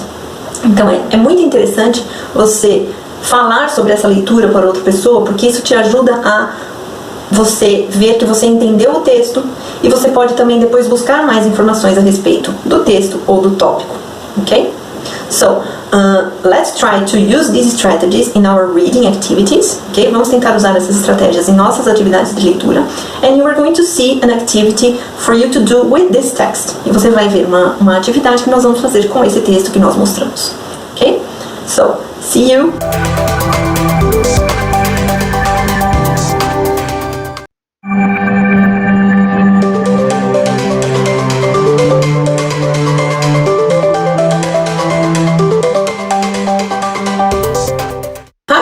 How are you doing? Tudo bem? So, today we are going to continue talking about reading strategies. Hoje nós vamos continuar falando sobre estratégias de leitura. But we are going to explore the language of academic or scientific texts. Nós vamos explorar a linguagem de textos acadêmicos e científicos. Em sua vida acadêmica, você vai se deparar com diversos tipos de textos, especialmente artigos científicos, livros, teses, dissertações. Okay. Então é muito importante você conhecer um pouquinho da linguagem que é utilizada nesses textos para facilitar as suas leituras. Okay? Então, continuando falando de estratégias, nós vamos ver nesta aula como essa linguagem pode ser usada como uma estratégia para que você leia esses textos com mais facilidade. What are the kinds of texts that we usually have in the academic field? Então, quais são os tipos de textos que nós geralmente encontramos no campo acadêmico? Books or textbooks, okay? Academic or scientific articles, artigos, então, livros, artigos. Dissertation or thesis, okay? Dissertações e teses, okay? E nós temos aqui também o trabalho do TCC, não é? And book reviews, okay? E são resumos de livros, right? Dentro desses tipos desses textos, nós podemos encontrar diversas seções e também é interessante explorar essas seções e o que cada uma traz de linguagem. So, for example, então, por exemplo, abstract, okay, que é aquele resumo, introduction, literature review, okay, a revisão da literatura, que é a seção onde você fala sobre todas as pesquisas que já foram feitas naquele assunto. Methodology, or methods, okay, a metodologia utilizada. Results and conclusion. Todas essas seções dependem de cada tipo de texto, de cada texto, okay, cada pessoa e cada área pode separar de uma forma diferente. Mas, no geral, essas são as principais partes que nós vamos encontrar. Okay, so this is an example, okay, of an academic article, right? And this is exactly the abstract, okay? Então esse é um exemplo de texto acadêmico e nós vamos ver aqui o abstract, okay? O texto é Using Digital Technology to Enhance Formative Assessment in Mathematics Classrooms. Então, utilizando o que? A tecnologia digital, ok? No assessment, na avaliação formativa, ok? Em aulas de matemática, ok? Então, aqui nós vamos explorar diversos tipos de textos, mas aí, quando você for fazer a sua prática, você pode utilizar os textos da sua área de estudos, ok? Então, quando nós vamos ver o abstract, ok? Que também é muito parecido com aquele abstract que nós falamos para você participar de um congresso internacional, right? Você vai ver que aqui estão as ideias principais e os resultados, o que você encontrou na sua pesquisa, right? Em geral, as pessoas dizem que se eu conheço o vocabulário da área, eu vou ler os textos com facilidade. Mas muitas pesquisas mostraram que isso não é verdade. A maior dificuldade que os alunos têm não é com os termos da área, porque esses termos já são conhecidos, não é? Muitas vezes esses termos são parecidos similares ao português, porque vem de origem latina. Então, você pode até ter dificuldade com esses termos, mas, no geral, você vai ter dificuldade com outras outras questões da língua, que nós vamos ver aqui. Okay? So, if you take a look at this abstract, okay, let's take a look at the content words. Let's take a look at the keywords. Então, vamos olhar aqui as palavras de conteúdo, as palavras-chave. Okay, so for example, research, pesquisa, assessment, nós falamos que é a avaliação.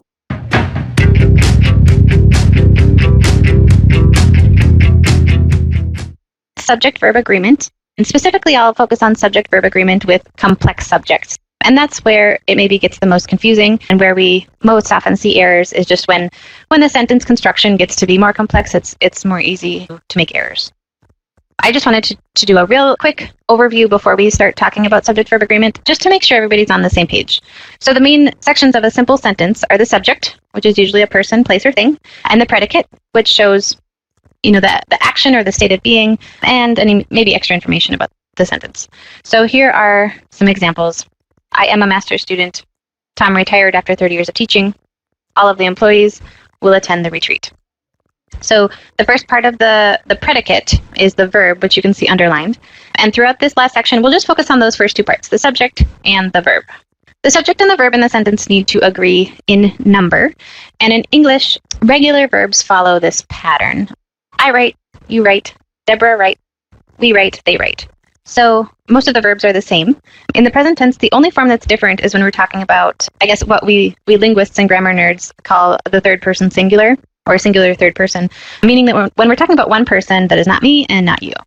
So in language use in English, normally it makes sense to add an S to something when we make it plural, but the rule is different for verbs, and we add an S when the verb is for a single person.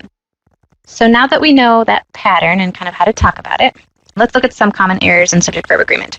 And when it gets a little tricky because we have a complex subject. For example, when we have two or more subjects in one sentence. The committee members and the student write every day.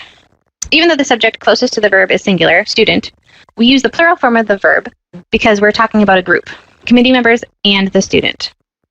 Another common error example is when we have a complex subject. And so I'll give an example here.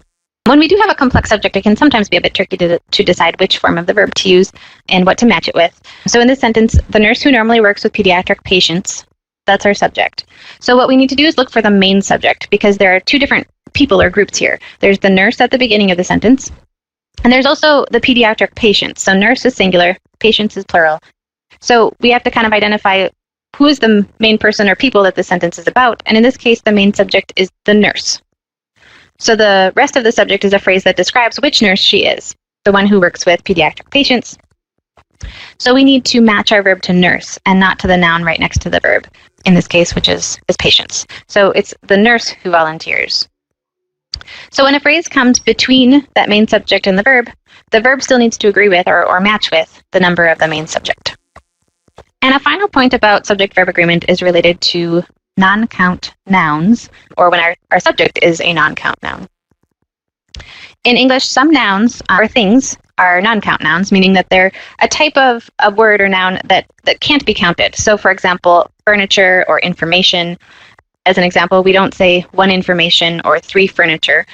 That sounds a bit odd in English and isn't grammatically correct. Rather, we might say something like three pieces of furniture or one bit of information. So these special kinds of nouns always take the singular form of the verb. So in this example sentence, we use is with information, because that's our main subject rather than are. Information about Weldon's master's degree programs in education is available on the website.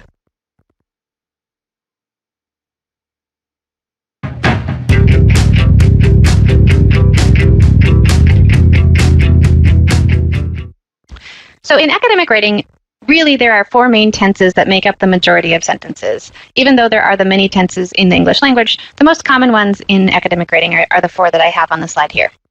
So the simple present, the simple past, the present perfect, and the future tense. The simple present is often used for general truths, things that are true, maybe they were true in the past, they're true now, and they will very likely be true in the future. So the hospital admits patients whether or not they have proof of insurance. So this is something that is generally true in the past, now, and likely in the future. So we would use the simple present tense. The simple past is used to talk about things that happened at a specific point of time in the past, or something that was completed in the past. Zimbardo researched many aspects of psychology. Also, you might know that the simple past tense should be used when discussing what authors and researchers did or said in their published works, because their works are already published, because it's something that happened in the past. So, for example, the researcher claimed or the authors explained, you'd use the simple past tense. Present perfect tense is often used to explain an action that happened over a period of time in the past. So, like the example, numerous researchers in the field have used this method. And then finally, the future tense. In academic writing, the future tense is often used when writing about maybe a study that you will conduct, such as a capstone study at Weldon. And so, like the example here, I will conduct semi-structured interviews. So talking about actions that you will conduct in the future.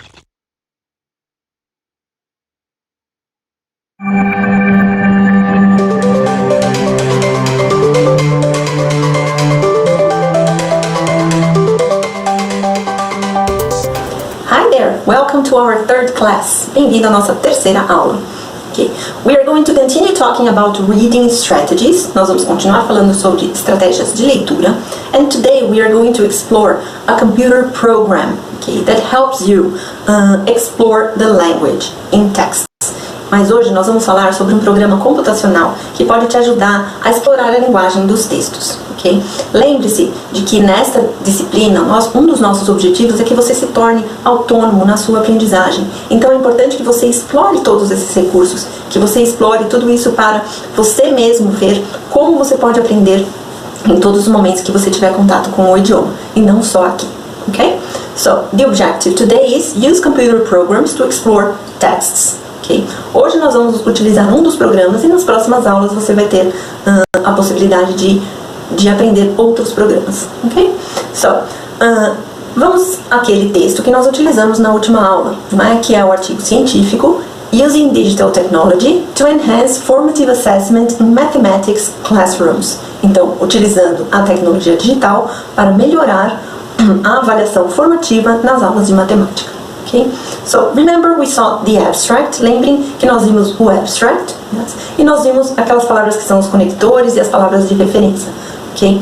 Então, outra característica dos textos acadêmicos é o uso de patterns, de padrões. Okay? Então, por exemplo, quando nós estamos lendo, é importante prestarmos atenção a esses padrões, que são, por exemplo, in this paper, in different ways, as a form of, okay, for further studies. Okay? Então são padrões de linguagem, que são essas expressões, não é? Nós chamamos de expressões, que você pode utilizar também quando você for escrever, quando você for utilizar a língua. Okay? Então, lendo os textos, muitas vezes nós encontramos esses padrões e nós podemos marcar, esse é um padrão interessante. Ou existem outras formas, né, usando a tecnologia para que nós possamos encontrar esses padrões, ok? Então nós vamos ver aqui essa ferramenta, né, esse programa computacional que tem essa ferramenta que é o AntConc, ok? Que é o Anthony Concordance, ok? Então, essa é uma ferramenta gratuita, de uso livre, ok? E você pode baixar nesse site, nesse link, ok? Então você vai fazer o download. Ela é uma ferramenta muito simples, você pode usar inclusive em um pendrive, você não precisa instalar no seu computador. Okay? E você vai ver esse ícone aí, que é o livro com a formiguinha. Okay? Então não ache que isso é um vírus quando você baixar. Esse é o ícone do programa. Okay? Então você vai fazer o download, abrindo o programa, essa é a tela que você vai ver. Então, a primeira coisa que nós vamos fazer é colocar um texto, não é? Ou vários textos na ferramenta. Você pode utilizar qualquer tipo de texto. Essa é uma ferramenta muito utilizada em nossas pesquisas sobre a língua. Não é? Lembram que nós falamos sobre a pesquisa para encontrar as características, né, linguísticas de cada tipo de texto? Essa é uma das ferramentas que permite isso. Ela vai permitir a você também explorar os textos, explorar a língua em diversos textos. Aqui nós vamos utilizar, como eu disse, o texto acadêmico, ok? Porque nós estamos explorando esse registro, não é? Nessa disciplina. Mas você pode, por exemplo, usar diversos textos como músicas, okay? Como legendas de filmes, não é? Como artigos de jornais e revistas, okay? Como textos de mensagens. Right? Aqui nessa ferramenta você pode colocar o texto que você quiser. É muito importante que os textos estejam salvos em formato .txt, que é quando a gente abre o bloco de notas e o texto tem que estar nesse formato, ok? Para ser lido na ferramenta. Então, a primeira coisa que nós vamos fazer é Open File, ou Open Directory. Aqui no Open File você coloca um texto só, ok? Eu vou utilizar aquele texto que eu mencionei no início, e que nós utilizamos na outra aula. Ok? Então, ele tem que estar nesse formato, ok? Você abre o texto lá, ok? E uma das ferramentas que você pode utilizar é lista de palavras. Então, clicando em Word List e lá embaixo em Start, ok? Você vai fazer a lista de palavras desse seu texto. Então, por exemplo, se você quiser encontrar as palavras mais frequentes para saber sobre o assunto do texto, ok? Ou encontrar palavras que você possa achar interessante para você utilizar, ok? Encontrar as palavras também, não só de conteúdo, mas as palavras gramaticais. Então, por exemplo, geralmente as palavras mais frequentes, aqui nós encontramos as palavras por ordem de frequência, ok? Então, nós temos the, of, and, in, to, que são as palavras gramaticais. Mas aí nós temos também as de conteúdo, que são muito frequentes nesse texto, porque ele trata de tecnologia, de formative assessment. Então, por exemplo, essa é uma maneira de você encontrar o tópico do texto, ok? Então, com as palavras mais frequentes, você pode encontrar sobre o que o texto é, right? Então, se nós clicarmos, por exemplo, aqui em Technology, right? Ele automaticamente te leva a uma outra aba, que é a aba do Concordance, né? Isso nós chamamos de linhas de concordância, porque elas são diferentes do texto corrido. Então, nós temos aí a palavra de busca, que é a palavra que nós buscamos, que é technology, no meio, né? E apenas um pedacinho, um trechinho de cada ocorrência dessa palavra. Então, aqui você pode ver, por exemplo, todos os trechos em que a palavra technology aconteceu, ok? Então, uma forma de, por exemplo, você falar, como a palavra technology está sendo usada, né? Quais são as palavras que vêm juntas a ela, né? Como que eu posso falar sobre technology? Então, nós vamos lá, lá embaixo, você vai colocar Quick Sort, right? Então, você pode marcar, por exemplo, as palavras que vêm à direita. Então, R, né? O R, que significa right, você seleciona as palavras que vêm logo à direita de technology. Você pode também marcar um outro nível, que é, por exemplo, o left, as palavras que vêm antes de technology, ok? E aí, ele vai colocando em diferentes cores para a gente visualizar melhor. Então, por exemplo, se eu coloquei ali one R, um R, que é uma palavra à direita de technology, eu encontrei aqui um padrão, não é? Então, por exemplo, technology or digital technology, como você pode ver à esquerda, provides new methods, provides tools, provides a means of communication, ok? Provides an overview, ok? Então, essa é uma maneira de você encontrar essas combinações de palavras, que nós vamos também explorar bastante nas próximas aulas, né? Que são as colocações, ok? Então, aqui, você encontrou um padrão, right? De linguagem. Então, qual é o verbo que eu posso utilizar aqui com a technology? O que a tecnologia faz? Ela proporciona algo, ok? Uma outra ferramenta que nós temos aqui é a de clusters, or n-grams. Então, aqui, você não precisa colocar uma palavra. Ele já vai trazer para você todas as expressões frequentes desse texto. Então, nós vamos clicar lá embaixo em n-grams, ok? E você pode escolher quantas palavras você quer. Por exemplo, de 2 a 3, ou eu quero expressões só com 3 palavras, ok? Então, por exemplo, eu coloquei aqui de 2 a 3. Então, nós temos formative assessment, que já é uma expressão, né? Of the, in the, mas aí nós temos que ver o que vem antes ou depois, right? iPad technology, the teacher, assessment processes, ok? E aí com 3, formative assessment processes, ok? E aí, indo mais adiante, mais para baixo, você pode encontrar outras expressões. Em um texto só, você não vai encontrar muita frequência. Você pode encontrar padrões ou expressões interessantes, mas não com frequência. Por isso, nós podemos colocar vários textos ao mesmo tempo. E aí você pode explorar a frequência desses padrões, não é? Ou dessas expressões em diversos textos, ok? E aí você entende que essa expressão ou esse padrão é muito comum nessa linguagem. Aqui, então, você vai abrir Directory, ok? Você vai abrir uma pasta que você tem em seu computador com todos os textos dentro. Lembrem que os textos têm que estar salvos em formato .txt, que é o bloco de notas, ok? Então, aqui, por exemplo, eu peguei artigos acadêmicos de biologia. Então, eu tenho uma coletânea de textos, você pode fazer a sua na sua área de pesquisa. Então, todos os textos que você encontrar, vai salvando e deixando em uma pasta, ok? Na sua área. E você vai encontrar padrões ou expressões que são muito utilizadas.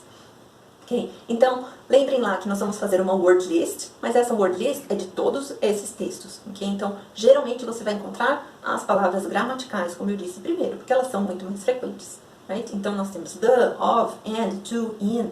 Então, vocês viram que o texto acadêmico, ele é lotado de preposições, right? Que nós também vamos estudar em outra aula, ok? E aí nós temos, indo mais para baixo, as palavras aí de conteúdo, ok? Então, set, detection, number, environmental, ok?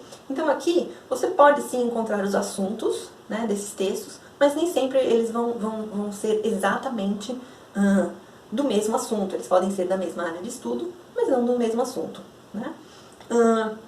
Mas aqui, olha como fica interessante quando você coloca clusters, quando você procura essas expressões. Então, são expressões que você pode encontrar nos textos e que você depois pode utilizar. Então, é interessante até já ir fazendo uma listinha, não é, para expressões que você pode usar quando você for produzir os seus textos. Então, por exemplo, the number of, as well as, based on the, okay, included in the, of the data, ok? Então, eu estou pulando algumas porque eu estou falando para vocês só as expressões que vocês também podem usar em seus textos. Então, são gerais, right? Can be used, due to the, então, por causa de algo, due to, ok? Of the model, ok? Então, aqui eu selecionei, como vocês estão vendo, 3 palavras, né, para as expressões, mas você pode ir brincando com a ferramenta e selecionando de 3 a 4, de 2 a 4, 2 a 3, né? No geral, de 2 a 3 você vai encontrar padrões mais interessantes, ok? Então, vamos supor que você decida, eu quero dar uma olhada nessa expressão aqui, in terms of, né? Para entender melhor ou para saber como que eu posso utilizá-la, como ela é utilizada, ok? Então, lembra que a gente vai lá para o, né, quando você clica na expressão, ele vai para o concordance, ok? E aí, você pode escolher lá embaixo o que você quer que seja marcado. Então, por exemplo, as palavras em vermelho estão marcadas porque eu decidi colocar ali, né, 3R, right? 3, right. Então, eu quero a terceira à direita, ok? Right? Então, nós temos aqui, por exemplo, in terms of channelization, in terms of data, in terms of database, in terms of diet, management, model, name. Então, são coisas em termos de alguma coisa. Mas aí nós temos aí, in terms of determining, né? E nós temos um verbo. Então, nós podemos explorar como que, né, essa expressão está sendo utilizada. Então, nesse trecho, muitas vezes você não vai entender a ideia completa, a ideia geral. Para não ter que sair e voltar ao texto, você clica aqui e ele vai te levar ao trecho maior do texto, ok? Que é essa ferramenta que é o File View, right? No File View você tem o texto inteiro. Então, aqui tem o In Terms of centralizado e você pode ler um pouquinho acima, um pouquinho abaixo para entender como ela é utilizada, ok? Então, voltando lá, você pode ver, por exemplo, aqui nós não temos. Nós temos um outro exemplo aqui, que é o overwintering. Então, quando você usar um verbo, você já percebe que, quando eu usar um verbo depois do in terms of, eu vou usar ing. Okay? Então, são padrões que você pode ir descobrindo, explorando os seus textos. Ok? Right? Existem, aqui, né, nós vimos só uma ideia geral de como você pode usar essa ferramenta. Nós vamos utilizá-la também em outras aulas, ok? Mas se você quiser saber mais, nós temos aí vários vídeos tutoriais no próprio site, ok? Do Adconc, ok? E também alguns guias, right? Alguns guides, que você vai ter aqui na sugestão de leitura do curso, ok? Right? Então, o que nós vimos hoje? Como o Adconc pode te ajudar? So, Adconc can help you explore text, or texts, or kinds of texts. Então, explorar um texto, explorar vários textos, ou um tipo de texto. Eu quero ver como a palavra, alguma palavra específica, é utilizada em músicas, por exemplo. Então, você faz a sua coletânea, coloca na ferramenta e explora, ok? And find patterns, e encontrar padrões, que nós vamos praticar bastante ao longo da disciplina, porque esses padrões nos ajudam muito a entender e a utilizar a língua com mais fluência. Okay? Então, por exemplo, in terms of. Okay? A ferramenta Adconc é muito boa para você encontrar esses padrões nos seus textos. Right? Então, procure explorar, procure fazer uma pequena coletânea de textos. É só você salvar em TXT, joga lá na ferramenta e vai explorando. Okay? Vai clicando em todas as abas. Se você prefere assistir ao tutorial antes, assista. Mas procure explorar ao máximo, porque essas ferramentas vão te ajudar muito ao longo da sua vida acadêmica, ao longo da sua vida profissional. Okay? So, see you next week.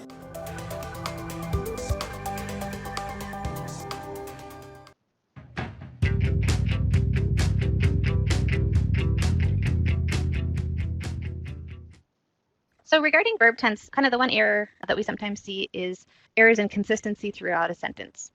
So there are times when the verb tense needs to be the same throughout a sentence, and there are times that it will change throughout the sentence. So we can take a look at these examples. Baki conducted the interviews and then transcribed them. So it's talking about two things that Baki did. Both of these actions belong to the author, or there's something that the author did. So it makes sense for them to be consistent that they're both in the past tense. In the next two examples, we see a shift in verb tense. So Harrington found, past tense, that the survey participants drink, present tense, an average of 2.2 cups of coffee per day. And the researchers explained, past tense, that identifying a cause will be, future tense, difficult. So one characteristic of these last two sentences is that they use the word that. So in this sentence structure, the word that introduces a noun clause. And that's not a term that you need to remember, but that's what it's called. These noun clauses are often used to report what other people think or have said, such as when, maybe you're introducing a paraphrase or a summary or a quote. So when you're introducing what a researcher said or did, in this sentence structure, you may need to shift the verb tense to explain what they found or future action. One thing to note is that sometimes in English, the word that is left out of the sentence, especially in spoken language. So a person might say, the researcher said identifying a cause will be difficult. So just keep in mind, it's sometimes okay to drop the that from the sentence. So just looking for the word that might not be an effective strategy. In deciding if you should shift the tense in the sentence, try to think about whether the sentence includes a report about what a researcher or another person said or did, and that might help you decide.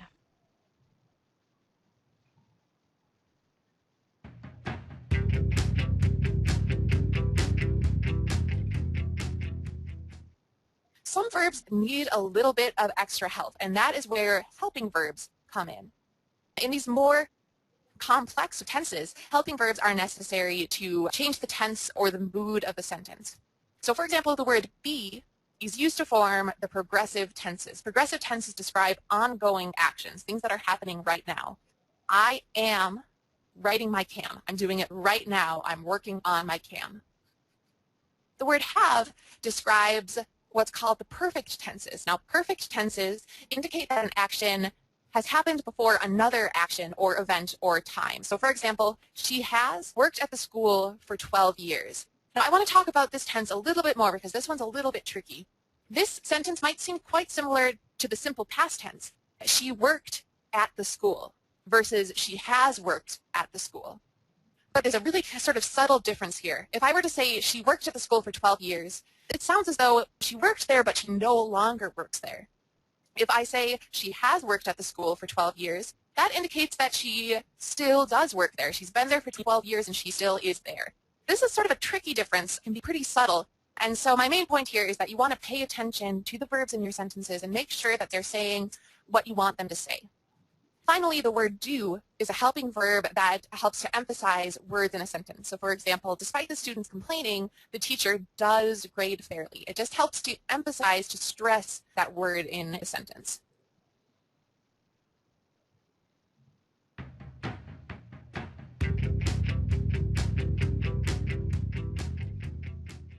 The past tense describes events that happened at one particular time in the past. The business declared bankruptcy in 2008. They did it, it's done, it happened in the past. A little APA nuance here is that according to APA, writers should always use the past tense when talking about research that has been conducted or things that scholars have done in the past. So for example, Colfax described.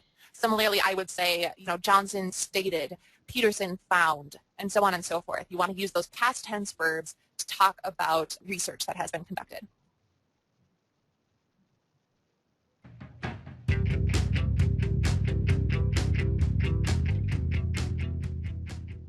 Just as all sentences need to have verbs, all verbs need to have tenses. Tenses tell your reader when an action happened, whether it happened in the past, whether it's happening in the present, or whether it's going to happen in the future. And as I talk about verb tenses, I'm going to use this little chart up here to sort of map out these verb tenses. If you're a visual learner like me, this might be helpful.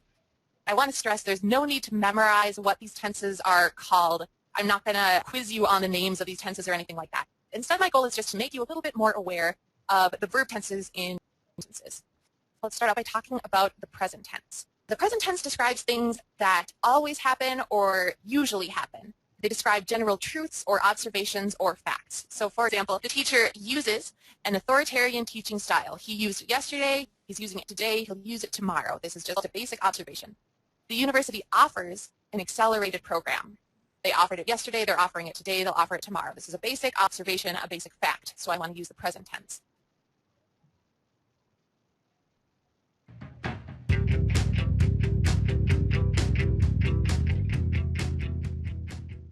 The future tense describes things that will happen in the future. Pretty self-explanatory. In this paper, I will describe. Next year, the program will provide a reduced tuition option.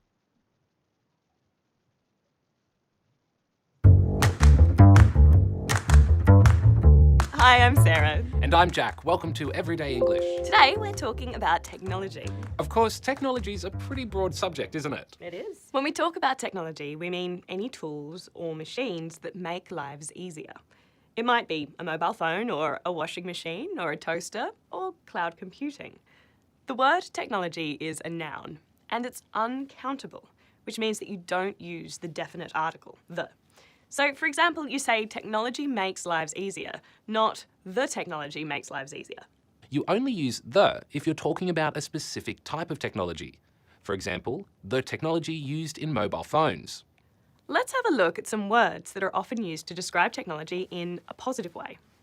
To start with, there's advancement or advancements. To advance means to move forward. So, technological advancements are improvements in technology. For example, advancements in satellite technology have led to the development of self-driving cars.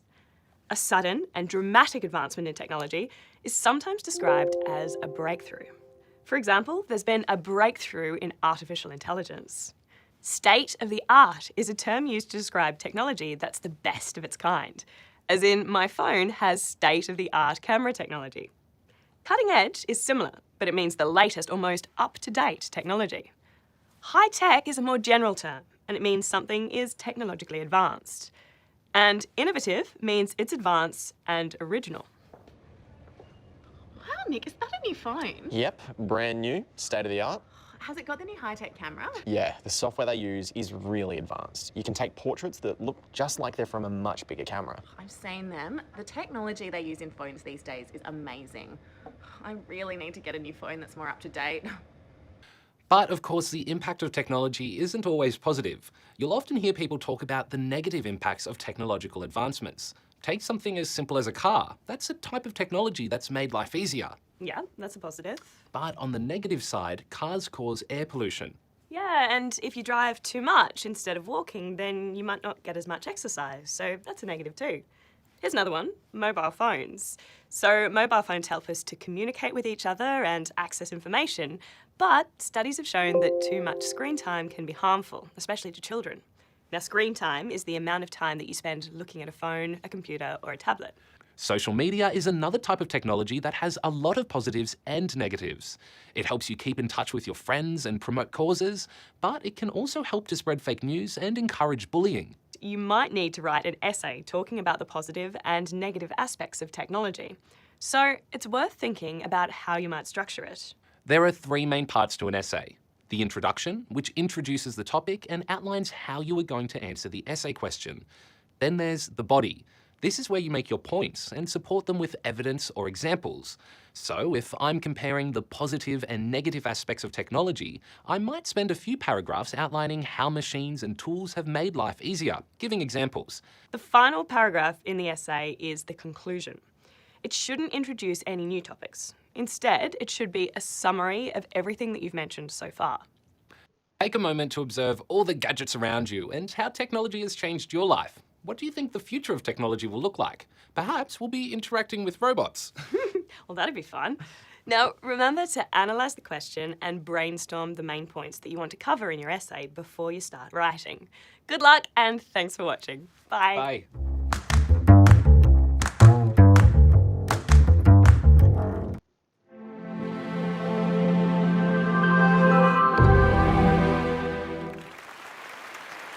When I was 21 years old, I could only speak English, which is typical for those of us from English-speaking countries. And I had many reasons why this was going to be the case for me for the rest of my life. And I was very confident of this because I had no natural talent, I had a very bad memory, I couldn't travel to the country yet, I was too old, I felt too old, and I was sure that I was going to frustrate the native speakers and embarrass myself. And on top of this, in school, I did really poorly with languages. So I did actually get the opportunity to get into languages after I graduated university with a degree in electronic engineering, still only able to speak English. I moved to Spain, and I figured this is it. This is going to solve my problems, living in the country. No. 6 months later of living in Spain, couldn't speak any Spanish. Now, a sensible person would have given up at this stage and gotten the point. I'm not very sensible, though. So I figured if I change my approach and change my attitude, maybe I can change my language skills. And what happened to inspire me to get into language learning was I met a polyglot. A polyglot is someone who can speak many languages. And the first time you meet someone like that, you can't help but feel really impressed. Like, for instance, there's Richard from the UK, and there's one video online where he speaks 16 languages. Let me just show you a little clip here. You can see him Je parle français et anglais avec ma fille. speak French, Macedonian, Czech, and Catalan, which is pretty impressive. And we also have Luca from Italy, and here you can hear him speak in German and Portuguese. We also have Susanna, who goes through here her Italian and her Russian. And a very impressive video I saw once, this 16-year-old from America called Tim goes through 20 languages in one video. And in this part here, you can see him go through Wolof,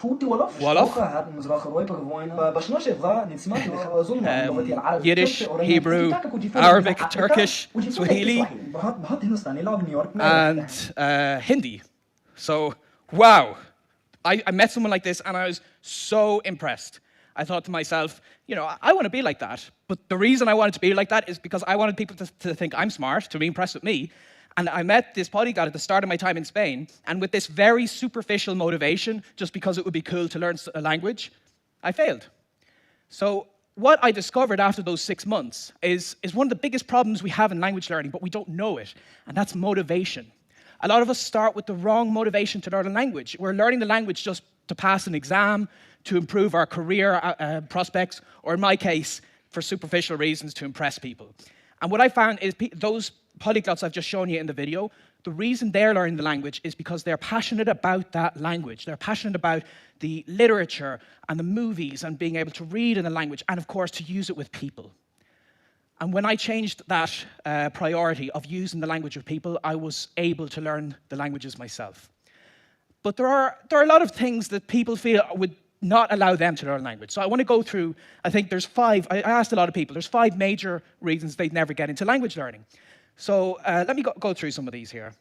The first is that they've no language gene or talent. No language gene or talent. Well, what does that mean? I mean, sometimes this is actually just a self-fulfilling prophecy. In my case, when I hadn't learned language growing up, or the 6 months of failed learning Spanish, it was just me telling myself, I don't have the language gene, so there's no point in really doing any work in the language. Because I didn't put the work in, I didn't learn the language. It's just a vicious circle. It's all in your head. There's no language gene. We all have it already. But let's just imagine some people that would do better, because we've seen in school, people advance faster than the rest of the crowd. So let's say there's some inborn trait that gives someone a 20% advantage over the rest of the people. Good for them.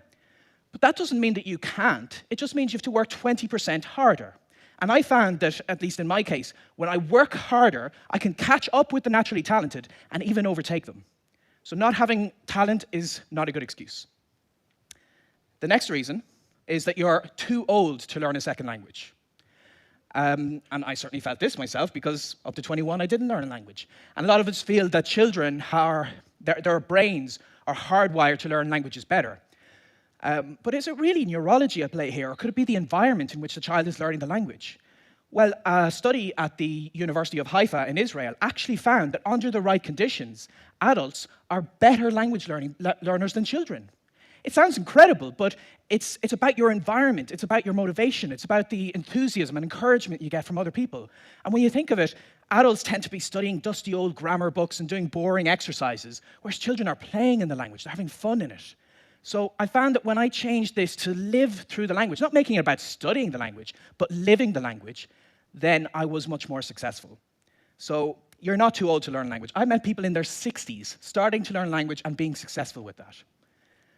The next excuse people would have is that they can't travel to the country right now. Now, maybe 20 years ago, this would have been a valid excuse, but nowadays, the world is smaller than you think. Thanks to the internet, we can connect with native speakers from across the planet, and you'll see that in a lot of cases, they might want to learn your language, and then money isn't even an issue, because you teach them a little and they teach you a little. But even forgetting the internet for a moment, a lot of us live in cities or towns that are more international than what we think. When I was traveling in America, I made it to Columbus, Ohio, of all places, to meet this very interesting polyglot called Moses. And he does what he likes to call leveling up, where he'll go to some public place and just see if he can find some foreigners and practice the language with them. And I joined him when we went to a mall in Columbus, and the two of us managed to practice 12 languages. And just here in this clip, you can see he goes to his Cantonese and his Cambodian. And you can see the guy really appreciated them trying. So you can learn a language anywhere. And I wanted to push this to the limit. My most recent project, I went to the middle of Brazil, of all places, to learn Egyptian Arabic. And I succeeded because even though there were no Egyptians around me, I got on Skype and I talked for 1 or 2 hours a day, and I managed to go up towards conversational levels. So no, not being able to travel to the country is not a good excuse. The next one people might give is they've got bad memory for learning all that vocabulary. And this was certainly what I felt, because when I first tried to learn Spanish, I'd get a big list of words, I'd try to go through them, and I'd forget them very quickly. But research on memory capacity has found that it's better when you revise these words with the right frequency. And there's this technique called spaced repetition, where you learn the word, you revise the word just before you would forget it. And it looks something like this forgetting curve. The red line is what typically happens when you first see a word, but to get it into your head and stuck there permanently, then just review it to make sure it goes, like review it 1 day later, then a week later, and then a month later. And there are apps on your smartphone, and there's free programs you can download that help you time all of this. So that's great, but you can learn the words faster and better if you combine this with an image association technique. So for instance, let's say I wanted to learn that the Spanish word for to fit is caber. Well, what if I imagined then that it's barely possible to fit a bear in a cab? Caber is to fit.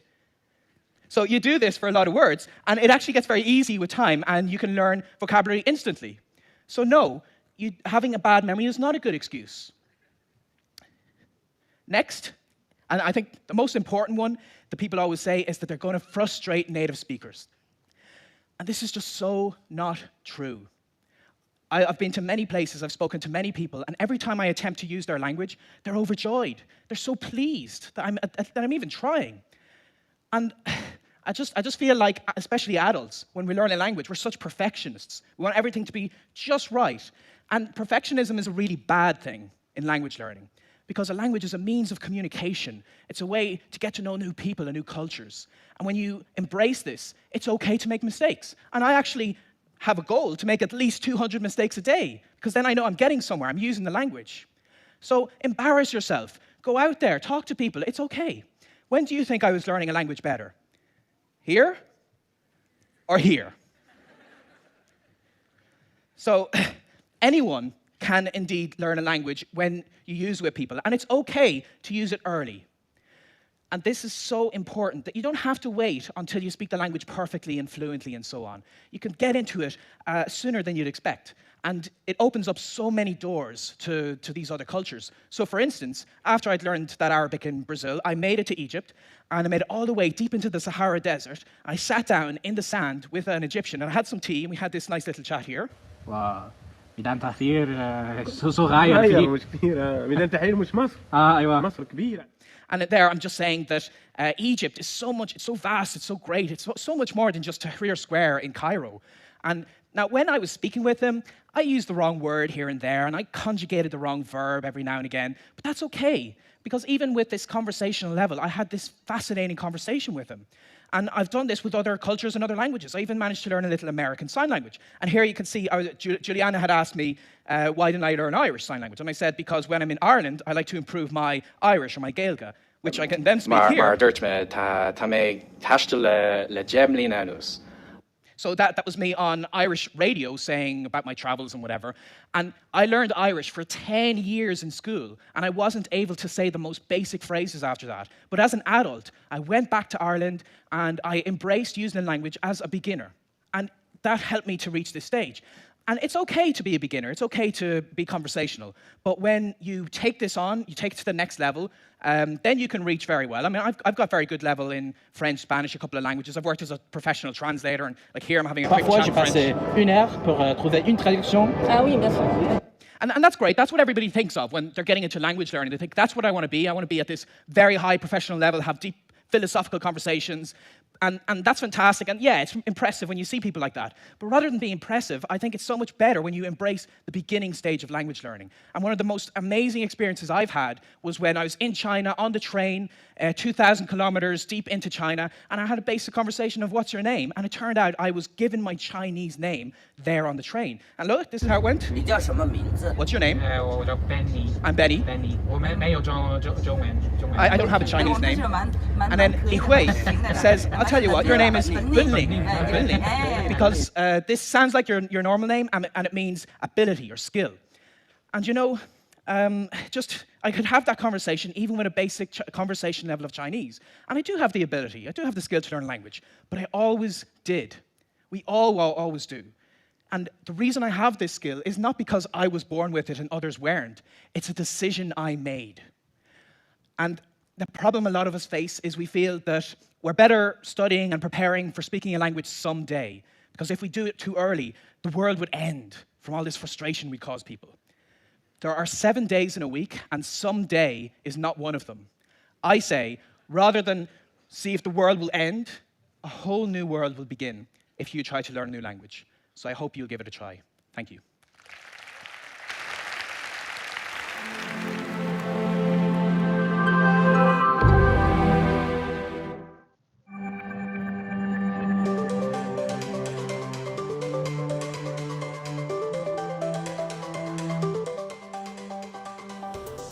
Hi there, how are you? Good? Tudo bem? So, we're going to continue talking about English around the world, ok? O uso da língua em interações e comunicações interculturais. E hoje nós vamos falar de algo um pouco mais específico, que é a língua em uso. Nós vamos falar sobre os padrões da língua, ok? Então, como nós vimos no outro vídeo, é importante que nós estudemos a língua que está em uso, a língua das comunicações diárias, ok? Não só aquela língua modelo ou padrão. Right? Então, para nós estudarmos essa língua em uso, existem algumas maneiras de nós pesquisarmos padrões que são utilizados, que nos ajudam muito na nossa comunicação, a ter mais fluência, ok? Então, nós vamos ver aqui o porquê. So, today we're going to explore language in use, right? Então, é aquela língua usada, right? And we're going to talk about lexical grammar, patterns and collocations. Então, são nomes meio chatinhos, mas nós vamos falar sobre a gramática, né? A lexicogramática, né, padrões e colocações. E nós vamos usar um programa computacional muito interessante que você pode fazer buscas e encontrar muitas soluções para suas dúvidas na língua. Ok? So, lexical grammar. Então, nós temos essa ideia, né, de vários pesquisadores, como Sinclair, por exemplo, que falou sobre a lexicogramática. Então, significa o quê? O vocabulário junto à gramática. Porque muitas vezes nós estudamos a gramática separada do vocabulário. E aí, na hora de juntar, de formar as frases, fica mais difícil. Right? Então, você aprende listas de palavras, como aqui, por exemplo. Né? E aí, você aprende a gramática separadamente.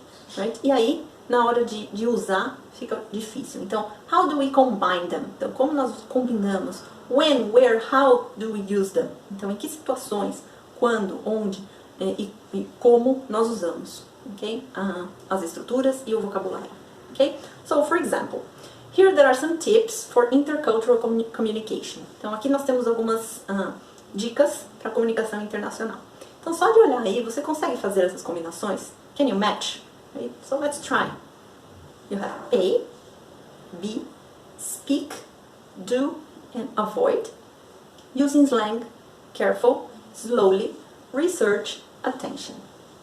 Eu tenho certeza que você consegue pelo menos uma ou duas combinações, porque são coisas que você já leu ou já ouviu, ok? Então, for example, we have here, pay attention, ok? Então você tem que prestar atenção em comunicações interculturais. Be careful, speak slowly, do research, watch the humor, and avoid using slang. Então, pay attention, tome cuidado, preste atenção. Be careful, tome cuidado. Speak slowly, fale devagar. Do research, faça pesquisa. Watch the humor, cuidado com o humor. Avoid using slang. Okay? Então aqui nós podemos ver alguns exemplos de padrões e de colocações. O que são colocações? São combinações entre as palavras. Então, por exemplo, você iria encontrar sozinho no dicionário, né, esse pay attention. Então, pay no sentido de pagar, prestar, right? Okay? Ou, por exemplo, no número 5, watch the humor. Watch, que eu conheço, é assistir.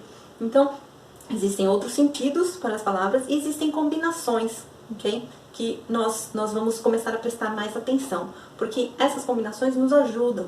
Então, se você aprendesse essas palavras de forma separada, seria muito difícil você saber, qual é o verbo que eu uso com attention, ok? Right?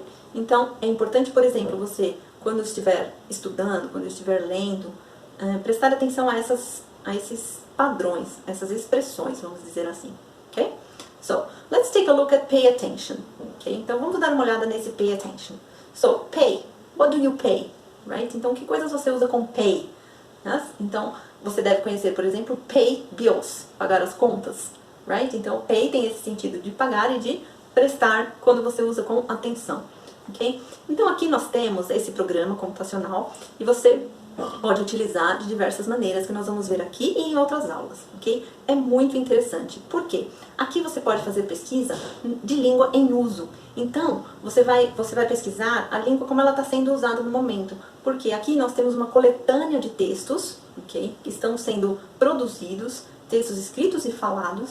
E aí você pode ver como a língua está sendo usada, right? Quais são as combinações que estão sendo usadas, right? Então, nós temos aí, por exemplo, né, você pode ver todas as fontes. Então, tem textos de blog, da web, de TV, de filmes, né, de língua falada, que são, por exemplo, entrevistas, ok? Ficção, revista, jornal, linguagem acadêmica, ok? Então, você pode fazer busca em toda essa coletânea, ou você pode fazer buscas específicas. Então, por exemplo, quando você for produzir um texto acadêmico, você pode fazer a pesquisa aqui de como as expressões, como a linguagem é usada na linguagem acadêmica, em textos acadêmicos, ok? Então, isso é muito interessante. Aqui, se você clicar, você vai poder ver todas as fontes desses textos, ok? Então, quem fez essa coletânea toda, que criou esse programa, foi o Mark Davis. Então, você pode saber um pouquinho mais sobre ele ali no menu ali em cima, ok? Existem tutoriais também, e é muito interessante. Você pode usar essa ferramenta gratuitamente, mas existe um limite de palavras que você pode pesquisar por dia, ok? Então, dá uma olhadinha lá no tutorial, ou você pode fazer uma doação e utilizar livremente, ok? So, esses são os corpora, né? As coletâneas de textos. Um corpus é uma coletânea, corpora é o plural, que você tem aí nessa ferramenta, ok? Então, por exemplo, se você quer pesquisar a língua falada, você pode olhar lá no TV corpus, movie corpus, or corpus of academic American soap operas. Então, é um corpus só de novelas americanas. Então, essa língua falada é muito interessante de você pesquisar aqui, ok? E o que nós vamos pesquisar geralmente, e hoje nós vamos mostrar, é o Corpus of Contemporary American English. Então, é o corpus de inglês americano. Existe lá embaixo, você vê também, o corpus de inglês britânico, ok? Se você preferir. Eu gosto de usar o americano porque ele é um dos maiores, right? Você vê aí 1 bilhão de palavras, então você pode ter muitos exemplos, né? E você pode ver a frequência que as expressões, por exemplo, são usadas, e ele é muito atual, ok? Então vamos lá, vamos fazer uma busca. Então vamos supor, right, que você queira ver quais são as combinações com o verbo pay. Como que eu uso o verbo pay, ok? Que é, né, como eu disse, pagar, ou tem alguns outros sentidos. Então você vai colocar lá o pay e você vai colocar um asterisco. Um asterisco significa qualquer palavra. Então eu quero saber as palavras que vêm depois de pay. Então eu ponho o asterisco após o pay, right? E aí você vai ver vários exemplos. Então, como nós vimos lá, quando nós usamos o and conc, né? Geralmente você vai ver preposições, você vai ver artigos, right? Porque aí as palavras de conteúdo vêm depois. Mas nós já podemos ver algumas aí. Então, pay for, pagar por algo, right? Pay the, e aí o que importa é o que vem depois do the. Pay attention, prestar atenção, tá vendo? Tá aí? Então você já vê a colocação aí, a combinação do pay attention, right? Que mais nós temos aí? Pay off, pay more, pay taxes, ok? Pay back. Então já dá pra ver alguns exemplos, right? Então se você quiser ver right? Então aqui nós vimos, né? Attention e taxes. Mas aí eu quero ver as palavras mesmo de conteúdo. O que eu uso com o pay, sem ser assim palavras no geral. Então você pode pesquisar lá no POS. Então lembra que nós vimos as parts of speech? Então você pode pesquisar. Eu quero todos os substantivos, os nouns, que vêm depois de pay. Ou eu quero os verbos, eu quero os adjetivos. Okay? E aí você vai fazendo combinações. Okay? Então vamos ver, por exemplo, quais são os substantivos que vêm depois de pay. Right? Então aí nós temos aqui palavras mais de conteúdo. Então, pay attention, pay taxes, pay phone, pay tribute, pay rent, pay how much, pay bills, pay money, ok? Então, aí você vê várias combinações que você pode utilizar, ok? Então, aqui é só um exemplo, porque aí você pode pesquisar da forma que você quiser. Então, eu quero, por exemplo, eu sei attention, e eu quero buscar o pay, né? Eu não sei qual é o verbo que se usa com attention. Então, eu vou lá e coloco verbo mais attention, right? Naquela busca, ok? Aqui, então, nós estamos nessa aba da frequência. E aqui ele vai sempre te mostrar as combinações mais frequentes nessa coletânea de texto de 1 bilhão de palavras, ok? Então, é bem legal. E você vê o que está sendo realmente usado, right? Se você clicar, né, nesse Pay Attention, você vai ver as linhas de concordância, como nós vimos lá no Handcock. Então, são trechinhos, right, do Pay Attention, ok? E aí você pode dar uma olhada em alguns exemplos, right? E olhando esses exemplos, você pode encontrar padrões. Então aqui, por exemplo, só de dar uma olhada por cima, você vê, como que eu usaria o pay attention? Pay attention, então preste atenção à aula. Pay attention to. Então aqui você já pode ver, ó, qual é o padrão, qual é a palavra usada depois de attention, right? É o to. Você pode também fazer essa pesquisa lá, colocando pay attention e o asterisco. Mas aqui, olhando as linhas, você também encontra esses padrões. Okay? Então, quando eu digo a vocês, quando estiverem lendo, ou assistindo alguma coisa, ouvindo em inglês, vocês podem já prestar atenção nesses padrões, nessas expressões, ok? Comecem a observar, né, esses padrões, e aí você vem aqui no COCA, né, que a gente chama do Corpus of Contemporary American English, COCA, você vem no COCA e pesquisa, ok? Se você quiser, por exemplo, ver um desses trechos um pouquinho maior, você clica ali onde está o arquivo, ok? Você pode ver de onde ele é, ó, tá vendo que é blog, é tudo blog.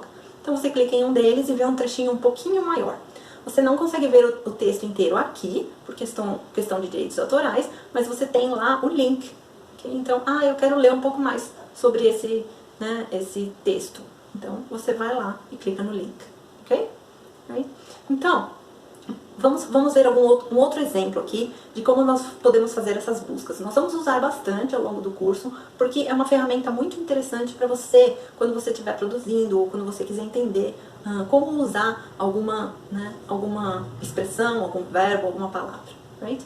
Então, vamos ver o exemplo do do research. Right? Então, um dos maiores problemas que nós temos é com o do e o make, né? Que é o fazer. Então, os dois significam fazer. E aí, o que eu uso do? O que eu uso make? Okay? Então, por exemplo, nós podemos pesquisar aqui, né, na listinha lá do POS, verb, ok? Então, vamos supor que eu queira falar, eu faço exercícios, ok? E aí? I do exercises ou I make exercises, right? Então, você vai lá, escolhe verb, porque você quer saber qual é o verbo que você vai usar antes de exercises. E aí você coloca a palavra, escreve exercises, ok? E você vai ver lá na lista, então existem vários outros verbos com exercises, right? Mas você vai ver aqui, ó, qual é o mais comum? Do, right? Então você não usa aqui o make, right? Existem vários outros, aí tem do, doing, did, ok? Então é uma forma de você encontrar essas dúvidas que você tem com relação às combinações, às collocations, ok? Que no dicionário nem sempre você vai ter, porque depende dos exemplos lá. Okay? No dicionário você vai ver exercises, nem sempre vai ter um exemplo com do exercises, ok? Right?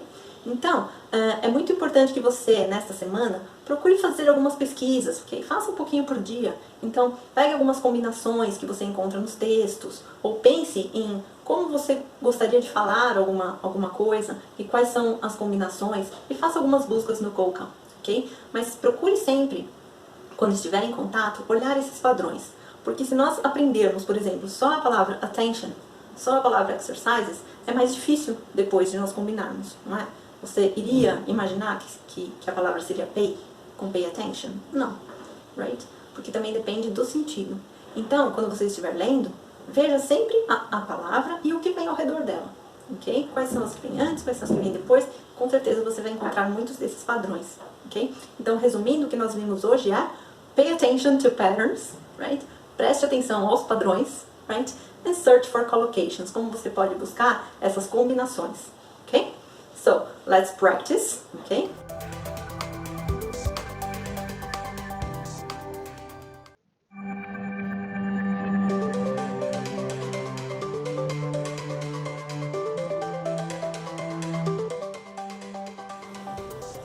Hi there, how are you today? Tudo bem? This week we are going to explore English around the world. Nesta semana nós vamos explorar o inglês falado ao redor do mundo, ok? So, o uso da língua em interações e em comunicações interculturais.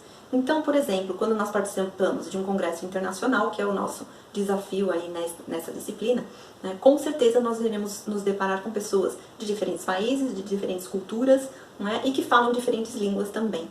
E a interação, né, a comunicação nesses congressos é em língua inglesa, right? Então nós vamos explorar um pouco nesta semana sobre English varieties, para vocês conhecerem um pouco também as variedades do inglês, ok? English as a global, international and língua franca, o inglês como língua global, internacional ou como língua franca, ok? And talking about culture, e nós vamos falar também um pouco sobre cultura, ok? So, during these topics, yes, we are going to practice the simple present. Então, enquanto falarmos sobre esses tópicos, nós vamos praticando o simple present, ok? Em uma das semanas, há um vídeo para vocês verem todas as estruturas da língua inglesa. Então, vocês podem ter uma ideia geral das estruturas. O vídeo é muito simples, é bem explicativo, ok? Eu recomendo que vocês assistam se ainda não tiverem visto. E aqui, a cada semana, nós vamos explorar uma dessas estruturas, ok? So, you can see here a table, okay, about languages spoken around the world, or spoken as a first language and as a second language, ok? Então, aqui vocês veem uma tabela sobre as línguas, né, e qual o número de falantes, né, ao redor do mundo, como primeira língua, como segunda língua, como língua estrangeira, ok? Essa tabela é da Wikipedia e eles usam uma fonte que é o Ethnologue, ok? Que vocês também podem consultar, right? Então nós vemos aí English as the first, ok? Então o inglês está aí como primeiro porque o ranking ali é de número de falantes totais ao redor do mundo, ok? Então vocês veem aí, né, como já disseram, que o mandarim deveria ser a língua global, não é? Porque tem um maior número de falantes, mas é o maior número de falantes como primeira língua, como vocês veem na tabela, ok? Não ao redor do mundo como o inglês, right? E vocês podem também comparar aí com o português, que está no número 9, right? Então nós temos ali o número de falantes, ok? Tanto como primeira língua quanto geral. Então vocês podem ver, for example, Portuguese, right? Around 227.9 million speakers as a first language. Então o número de falantes do português como primeira língua. E não é tão diferente do número de falantes totais, right? 252.2 million. Yeah? Já o inglês, vocês podem ver, around 369.7 million as a first language, como primeira língua, and 1 billion, yes, around 1 billion speakers in total. Então, é por volta de 1 milhão de falantes no total, ok? Então, é uma diferença muito grande, right? So, let's see some examples, okay, about English and this table, right? Vamos ver alguns exemplos. So, we can see, around 400 million people speak English as a first language. Então, por volta de 400 milhões de pessoas falam inglês como primeira língua, right? So you can see here, people speak, ok? E nós temos aí um verbo no presente. English has the largest number of speakers around the world. Então, o inglês tem o maior número de falantes ao redor do mundo, ok? E aí nós temos um outro exemplo, que é English que é a terceira pessoa, né? Então nós usamos o has e não o have, ok? Nós vamos falar sobre isso um pouquinho pra frente. So, examples with verb to be, exemplos com o verbo to be, o verbo ser e estar. English is the third most spoken native language. Então, o inglês é a terceira língua mais falada como língua materna, right? There are 4 nations where English is the primary language. Então, existem 4 nações onde o inglês é a língua primeira, right? Principal. Australia, New Zealand, the United Kingdom, and the United States. Okay? Right? So, here you can see the examples of verbs, right? Like speak, have, has, and the verb to be. You, verb to be. Is and are. English is, and there are 4 nations. Okay? Aqui vocês podem ver também um quadro onde o inglês é a língua oficial. Okay? English as an official language. Okay? Para termos uma ideia geral. Right? So, some curiosities about English around the world. Right? Então, algumas curiosidades aí. The United States don't have an official language at the federal level. Então, é muito estranho, mas os Estados Unidos não têm uma língua oficial. Então, se vocês pesquisarem, vocês vão ver qual é a língua oficial. Não, a língua mais falada, mais usada é o inglês, mas eles não a consideram como oficial, não é? No nível federal. Alguns estados já consideram. Okay? Australia doesn't have an official language, but English is the de facto language. De facto significa na prática. Então, a Austrália também não tem uma língua oficial, mas o inglês é a língua utilizada na prática, right? Então, nós temos aí, the United States don't have, they don't have, Australia doesn't have, it doesn't have, okay? In some countries, English is used in business, education, and official documents, but it is not the primary language of the majority of its residents. For example, India and Pakistan, okay? Então, em alguns países, o inglês é usado nos negócios, na educação, em documentos oficiais, mas não é a língua principal utilizada pelos falantes no dia a dia, right? Como na Índia ou no Paquistão. Yeah? Então, nós temos aí um exemplo da negativa do verb to be. It is not, okay? Spanish and English are not official languages in Mexico. Okay? Então, também, nem o inglês nem o espanhol são línguas oficiais no México. Eles também não têm uma língua oficial, right? It doesn't have an official language either, okay? So, here you have an example of verb to be, yes, and doesn't have, right? So, let's take a look at the structure of the simple present, right? Então, vamos dar uma olhada na estrutura do simple present. Então, nós temos aí I, you, we, you and they, né? Eu, você, nós, vocês e eles, elas, right? So, for example, I speak Portuguese. Eu falo português, right? Ou you don't go here, ok? Esse go aqui significa study. Então, por exemplo, em um congresso internacional, você pode perguntar para a pessoa, do you go here? Você estuda aqui, ok? Ou você pode dizer, I don't go here. Eu não estudo aqui. Não é ir, é estudar, right? Okay? And then in the question, right? Do you speak other languages? Do they speak other languages? Yes, I do. Yes, they do. No, I don't. No, they don't, for example. Okay? Right? And then we have the third part. So, he, she, and it, right? Então, na terceira pessoa, the third person, sorry, nós temos que lembrar de modificar o verbo, right? Isso é uma coisa bem chatinha no inglês, porque na hora de falar nós temos que lembrar disso, right? Dessa conjugação. Mas, de qualquer forma, é muito mais simples do que as conjugações da língua portuguesa, right? Pensem, né, em um estrangeiro aprendendo a língua portuguesa, right?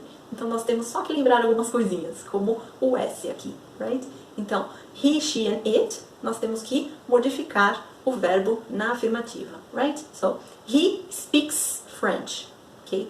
I speak, he speaks, right?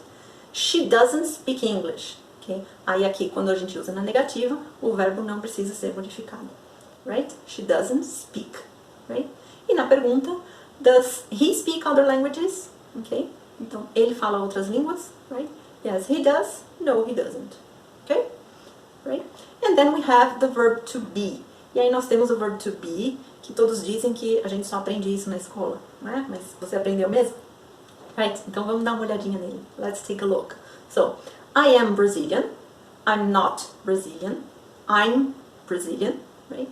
You are an excellent researcher. You're an excellent researcher. You aren't, or you're not an excellent researcher. He is a student here. He isn't a student here. He's a student here. It is an interesting topic. It's an interesting topic. It isn't, or it's not an interesting topic. We are from Brazil. We are not from Brazil. We aren't from Brazil. Okay? You're here for the conference. You're not here for the conference. Você está aqui para a conferência, right? They are PhD students, right? They are not PhD students. They're PhD students. Então, eles são alunos de doutorado, okay? PhD. So, in the question, you know that you only have to invert. Na pergunta, você sabe que é só inverter. Are you a student here? Are we Brazilian? Are they students here? Okay. Is he from Brazil? Okay. And am I a good researcher? Okay. Yeah. So you're going to do some activities to practice this, but every time you're reading or in contact with the language, pay attention to the uses. Okay. Então nós vamos fazer atividades, mas toda vez que você tiver contato com a língua, preste atenção a esses usos. Right? Okay. And talking about English varieties, okay? Falando sobre as variedades do inglês, right? Nós vamos falar aqui primeiro sobre as variedades do inglês falado como primeira língua nos Estados Unidos e nos países, né, da Grã-Bretanha, right? E também vamos mencionar aqui os da Austrália, right? You know that there are some differences. Você já deve ter visto que há diferenças, right? Algumas pessoas dizem, eu uso o inglês britânico, meu inglês é americano, right? Hoje em dia nós temos muita mistura. Assim, não importa qual é o sotaque, qual é o vocabulário que você usa, todos se entendem, right? Até nos exames internacionais, hoje em dia, você pode usar qualquer variedade, right? No passado, às vezes, alguma variedade era exigida, ok? So, there are some differences in vocabulary, spelling and pronunciation, ok? Há diferenças, né, de vocabulário, de escrita e na pronúncia, são as diferenças principais, ok? Vamos ver algumas? Let's see some. So, in the vocabulary, for example, lift, okay, and elevator. Então, lift, aí vocês estão vendo British English and American English, elevator, okay? Chips, British English, and French fries, American, okay? So, French fries, or just fries, okay, é a batata frita, right? Você já sabe. Agora, o chips é a batata frita, exatamente essa, na Grã-Bretanha. Agora, se você for pedir chips nos Estados Unidos, é aquela batata no formato que vem em pacote, right? Okay? Então, é diferente também o sentido, ok? Chips é usado nos Estados Unidos, mas com outro sentido. Yeah? So, flat and apartment, ok? Esse aqui, flat, right? Não é o nosso flat que nós conhecemos aqui, né? Que é aquele apartamento que você tem todos os serviços inclusos. Não, aqui é apartamento mesmo. So, I live in a flat. Ok? Eu moro em um apartamento, right? And if you need in the conference to go to the bathroom, se você precisar ir ao banheiro, não é? Depende de onde você estiver, você pode usar um vocabulário diferente. Então, toilet or loo, ok? Então você pode perguntar, where is the toilet? Where is the loo? Right? Se você estiver na Inglaterra, por exemplo. E se você estiver nos Estados Unidos, você vai perguntar, where is the bathroom? Where is the restroom? Então é claro que isso também depende. Em alguns locais pode-se usar um vocabulário diferente, ok? Nada impede de você usar um toilet nos Estados Unidos, ok? Mas é só para a gente conhecer um pouquinho dessas diferenças. Existem vários sites que você pode consultar para encontrar outras palavras que são diferentes, ok? Então, se você estiver se preparando para conversar com alguém, ou para visitar algum país, ou para dar alguma informação para alguma pessoa que vem, né, ou dos Estados Unidos, ou da Inglaterra, você já pode adequar a sua linguagem um pouquinho, right? Não quer dizer que eles não vão entender. So, differences in spelling. Então, as diferenças na escrita, right? Vamos ver algumas. So, for example, in British English and Australian, we use the U. Nós usamos o U, right? In color and favorite. No inglês americano não há o U, right? Center, ok? É só a troca ali do RE para ER, ok? Vocês podem ver. Também alguns verbos, então, traveling, traveled, ok? No inglês britânico usamos 2 L's, ok? E no inglês americano um só, right? And some verbs like analyze, e alguns verbos como analyze, analisar, right? Então, no inglês britânico nós usamos o S e no inglês americano o Z, ok? Então são algumas coisas para você ir prestando atenção no seu contato com a língua, right? Com relação à pronúncia, nós temos aí um vídeo para você assistir com 3 pessoas falando, né, as mesmas palavras em 3 diferentes pronúncias. Então, convido vocês a assistir esse vídeo para ter também uma noção, né, dessas diferenças, ok? Right? So, English varieties, então, o inglês usado como segunda língua ou como língua estrangeira, right? Então, nós temos aí algumas variedades. So, alguns chamam de World English, outros de Global English, outros de International English. Então, existiu muita pesquisa a respeito disso, então existiram vários nomes diferentes, ok? A ideia é a língua usada ao redor do mundo, não só por nativos. Quando eu digo nativos, é a pessoa que fala o inglês como a primeira língua. Então, é a língua utilizada por outros, né, outros falantes que têm como primeira língua línguas diferentes, right?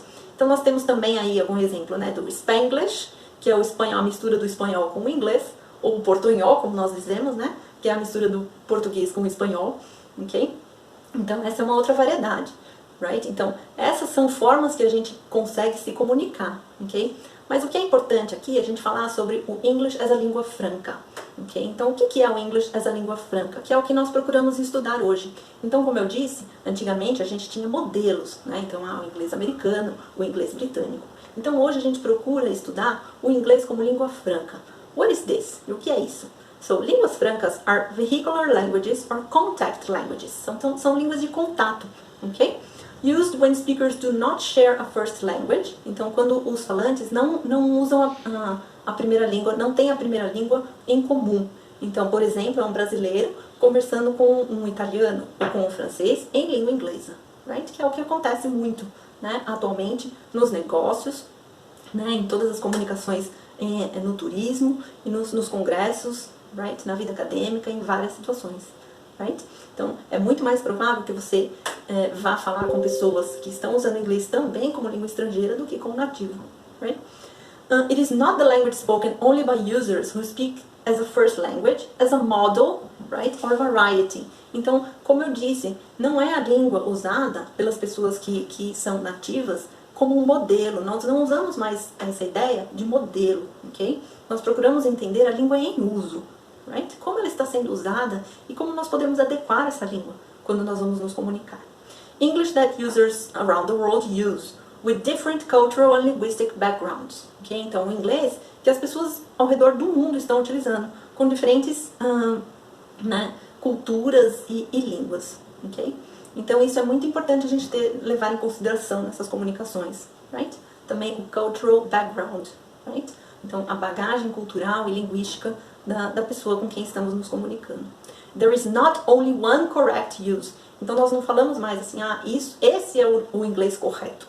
Right? É claro que nós respeitamos as regras gramaticais, as regras de pronúncia, right? Mas nós não falamos mais, nós temos que imitar este inglês. Right? O importante é se comunicar usando o inglês corretamente. Right? Okay? So, talking about culture, então, em um congresso, uma conferência, você também vai acabar falando sobre cultura com as outras pessoas, right? So, for example, did you ever think about your own culture? Você já pensou na sua própria cultura? Como você poderia explicá-la? Nós vamos fazer algumas atividades sobre isso, ok? Então, nós temos aí algumas perguntas para você considerar e também exemplos do simple present, ok? So, what is considered good and bad in your culture? Então, o que é considerado bom e ruim na sua cultura? How are families structured? Então, como as famílias são estruturadas? Isso diz muito sobre a sua cultura, right? Which traditions are important? Quais são as tradições importantes? How does communication work? Então, como a comunicação funciona? Qual é a língua utilizada? Ela é mais formal? Ela é mais informal? Em quais situações? Existem dialetos? Okay? How do people react to other cultures? Então, isso é interessante. Como nós reagimos às outras culturas? Nós as aceitamos? Né? Nós queremos que elas nos apropriar dessas culturas ou não? Right? Então, isso diz muito sobre como é essa nossa cultura. What is humor like? Isso é muito interessante, né? Nós podemos entender muito da cultura do local, das pessoas, e como elas usam o humor, right? Então, nós aqui, né, nós usamos demais. Em outras culturas, isso é um pouco estranho, right? Então a gente tem que tomar esses cuidados quando nós formos nos comunicar com pessoas de outras culturas, right? Você vai ler um texto sobre isso, existem outras fontes também, ok? Que você pode pesquisar para saber um pouquinho mais sobre como lidar com essas diferenças culturais. Mas é sempre importante o quê?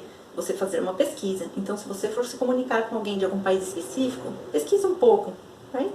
So do some research, but be careful. Mas cuidado. Então, learning about other cultures, quando você vai aprender sobre outras culturas, cuidado para não estereotipar. Don't stereotype. Então, aquelas ideias de que, todo britânico é muito pontual, o brasileiro é preguiçoso, ok? Então, cuidado com essas ideias, right? Você pode pesquisar informações como como se comportar, como cumprimentar, usar o humor ou não, em que situações, right? Mas cuidado com estereótipos. And be accepting and respectful. Então, sempre tentar aceitar e respeitar, right? A cultura do outro, ok? Right? Então, como eu disse, nós vamos praticar essas questões, esses tópicos, right? Durante esta semana, que há muitas fontes para você pesquisar na internet, ok? Sobre esses assuntos. Então, procure pesquisar algum assunto que te interessou, right? Um pouco mais, lendo algum texto em inglês, usando lá as estratégias de leitura, ok? So, what did we see today? Então, o que nós vimos hoje? English varieties, right? English as a língua franca, culture, ok? E we explored a little the simple present. Nós exploramos um pouquinho o presente, right?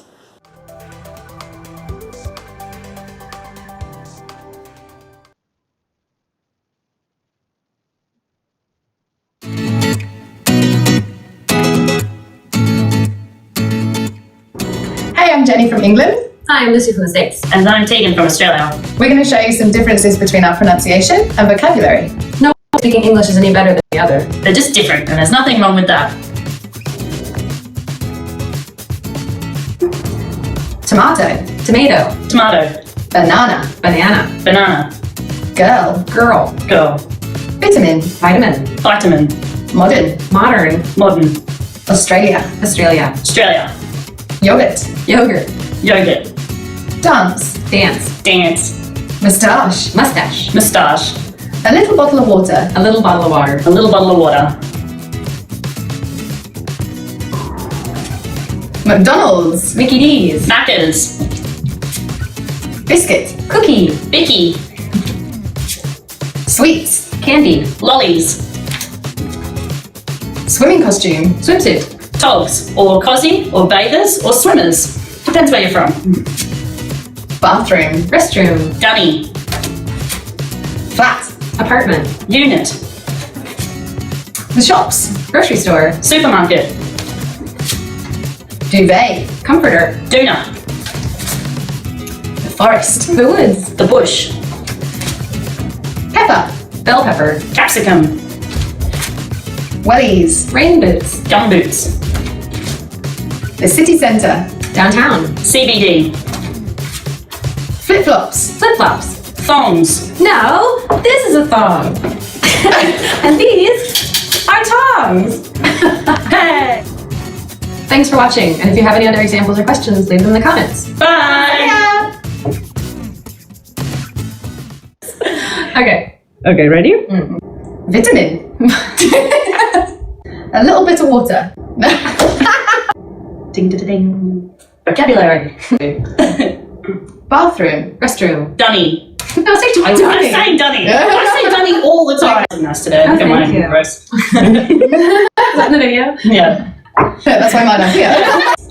Moustache. Mustache. Mo? Are you filming these? I thought we were practicing. No. These are thongs. These are tongues. That was so good. Bye. Bye. That was awkward. Hello and welcome to another episode of TED IELTS. I'm David Wills and today we're looking at vocabulary for technology. So technology is a really important part of the modern world and as such it's an important part of the IELTS speaking exam. In fact, it could occur in any part of the IELTS exam, but it's most common in speaking. You'll increasingly hear questions not just about computers, but also about phones, tablets, about apps, about streaming, All these things are really important in our modern life, and so they're possible to encounter in the IELTS exam. So today we're going to look at the vocabulary you need to know in order to do well in this topic.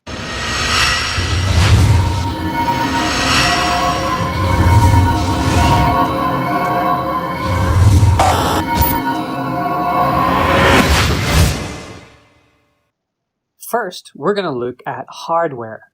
Hardware means the physical items of technology. For example, a computer is a piece of hardware, but also the different parts of a computer, like the keyboard, the monitor, and so forth. So first, we can see two kinds of computers. What kind of computers are they? And I don't mean the brand Dell and HP. On the left, we have a desktop computer, and on the right is a laptop computer. We might also call a desktop computer a PC, which stands for personal computer, and some people would call a laptop a notebook computer. Next, what can you see in these two images? Well, we can see that these are Kindles. Kindles.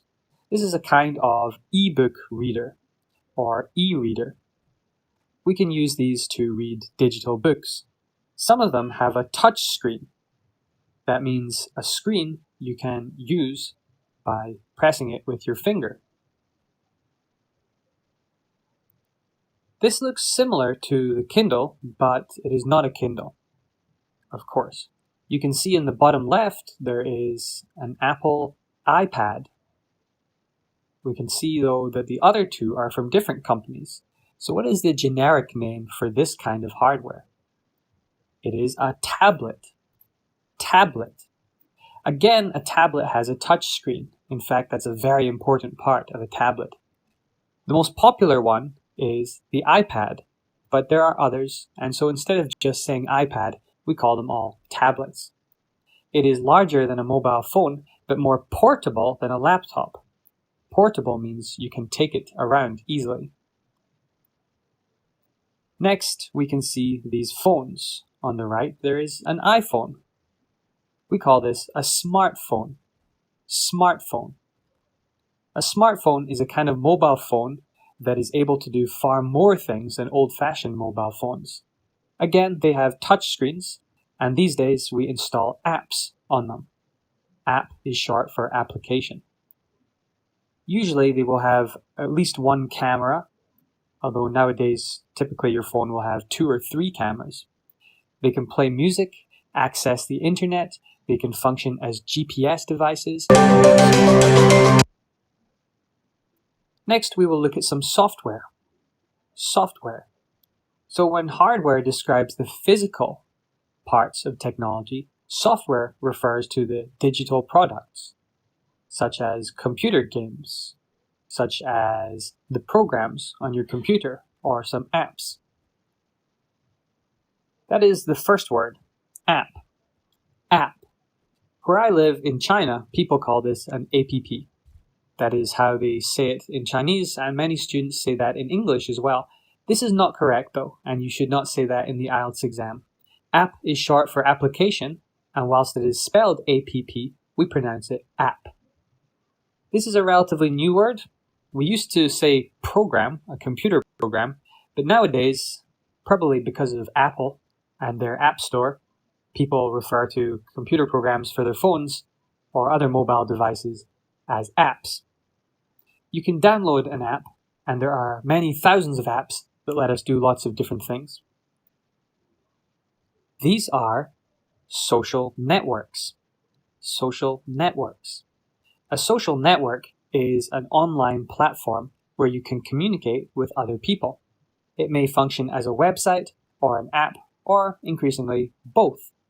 The most popular ones are Facebook, Instagram, Twitter, Snapchat, but there are many, many of them all around the world.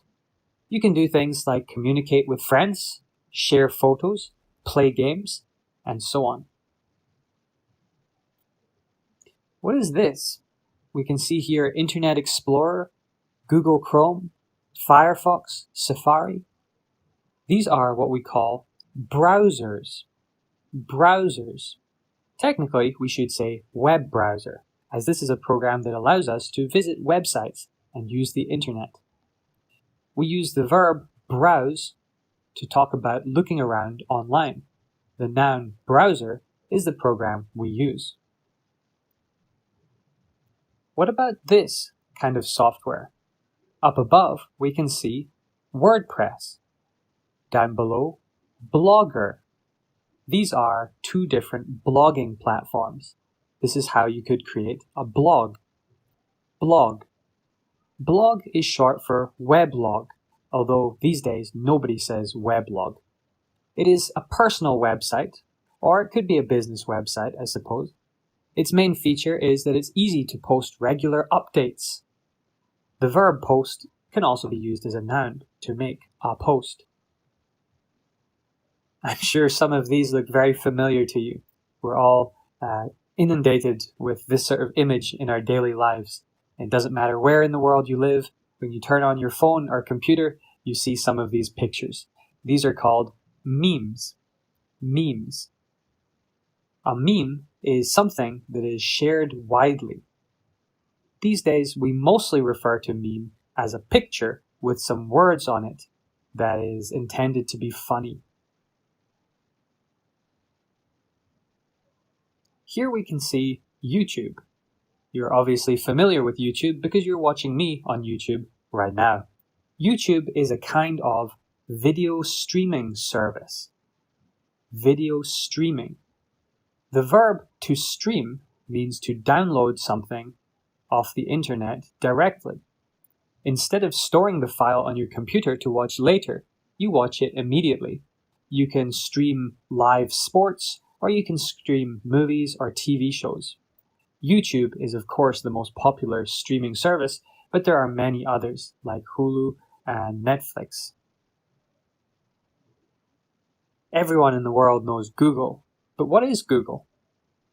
What kind of service is it? We use Google as a verb, but technically we should be saying search. When we want to search the internet, we use a search engine. Search engine. We use a search engine to find things online.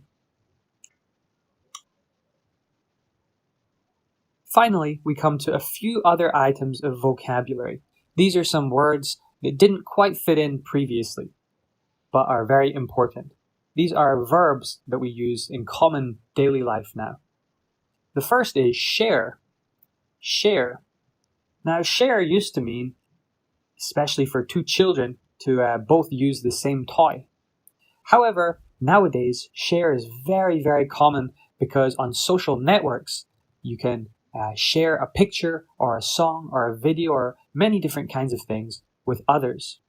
Shares are a very important part of our modern economy. Here are some examples of how it could be used. Sarah shared a really funny video last week. I'm trying to get more subscribers on my YouTube channel. Could you share my new video, please? The next is like. Like.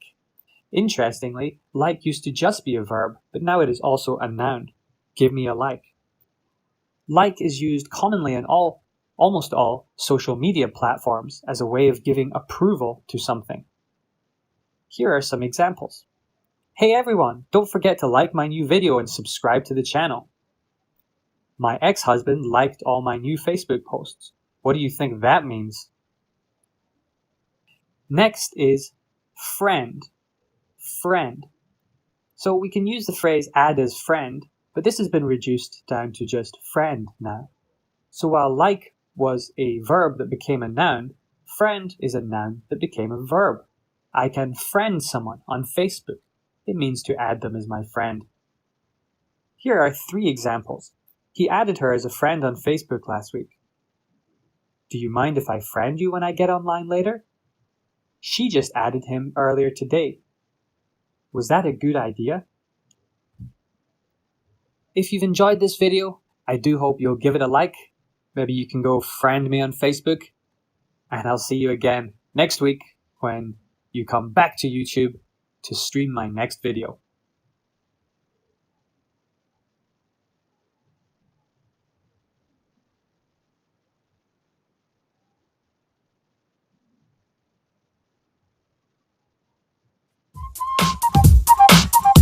Hi, in this video I'm going to show you some of the basics of using the Corpus of Contemporary American English, or COCA, which is a corpus with a free web-based interface.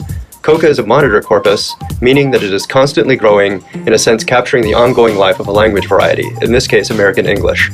COCA is very large, about 425 million words when I recorded this, and has some very powerful search and analytic tools. In this first video, I'm only going to cover some of the basics of searching and data displays. In other videos, I go over more advanced search functions, like how to use part-of-speech tags and collocations. So let's get started. First, go to the website corpus.byu.edu. There you will find a list of links to the BYU family of corpora. These corpora, developed by Mark Davies and his team, are all incredibly useful research tools. Though I'm starting out with COCA, all of the research interfaces are similar, so what you learn here you can apply to the other corpora, and I encourage you to try them out. Okay, so now click on the link for COCA. This will take you to the COCA interface. There are three areas of the interface that I want to call your attention to. The first is the area on the left, which is where you input your search strings and control how the data you generate will be displayed. The second is the top part of the screen, where your word lists or charts will be displayed. And the third is the bottom part of the screen, where your concordance lines will be displayed. I will walk you through each of these, but before you can do any searching, you will need to create a login. The login is at the upper right of the screen. If you are a new user, just click on the registration link and follow the directions, and don't worry, it's free. After you've registered, go ahead and log in, and we can get started. Okay, let's look at where you'll input your searches. In this video, we'll be working with the top three areas. The top area controls how the data you generate will be displayed. Below that, there is the field for typing in your search string. There is also a collocate search field and a part-of-speech tags list. Those last two options are covered in later videos. Here we won't be using those. And before we move on, note the two buttons. The search button is self-explanatory. Just like Google, it executes your search. But next to it is a reset button. This button resets all of your search options to their defaults, just as you see them now. This is useful if you do some advanced searches and want to start over. It's worth remembering. Finally, there's an area for selecting sections. I'll explain more about those after we look at the chart display. Okay, let's do some simple searches. We'll start by typing a word or phrase into the search field. Let's type in thing. After we hit search, COCA generates a result displayed to the right. In that result, we get a number. This is the raw frequency. That is how many times our search string, in this case thing, appears in the corpus. Note that by itself, this information doesn't tell us very much. We can generate more information by clicking on the result. This will produce all of the concordance lines or keywords in context. This information is important, but I will return to it later. For the moment, just remember you can generate concordance lines by clicking on the result. Let's return to the issue of why our search didn't give us a lot of useful information. This is because of how we designed our original search. Whenever you do a search, you need to think about the kind of question you want answers to, and what kind of data will answer that question. Our search wasn't motivated by any particular question. As a result, we left the display as list, which is the default. As a rule of thumb, you want to display lists when you are asking a question that is likely to result in multiple answers. For example, we might ask, what words most frequently occur before the word thing? As with most questions that you might ask, there are multiple ways of carrying out the search in COCA, but I will start with a simple one. In COCA, you can use the asterisk as a wildcard. If set off by a space, the asterisk will stand in for a word or punctuation mark. So we can type in an asterisk followed by a space, then thing. According to the results, the most frequent word that occurs before thing is one. This is actually a little surprising given that thing is a noun, and the words that usually occur immediately before most nouns are the determiners the and a or an. Now, in addition to having the asterisk stand in for an entire word, you can use it to stand in for part of a word.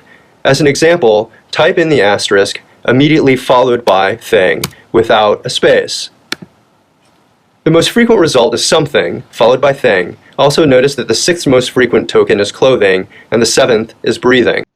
Now let's see how a search like this might help us answer a more interesting linguistic question. To do that, we're going to leave COCA for a moment and take a quick side trip. One area of linguistic interest is lexicon. A lexicon can be the vocabulary of a person or of a variety. And one area of lexicography that we can investigate with a monitor corpus like COCA is the spread of new words. The study of new words is an established area in linguistics. The journal American Speech has a long-running column called Among the New Words. Here's an old one discussing, among other things, the spread of the combining form cyber. We'll get to what combining forms are in just a second.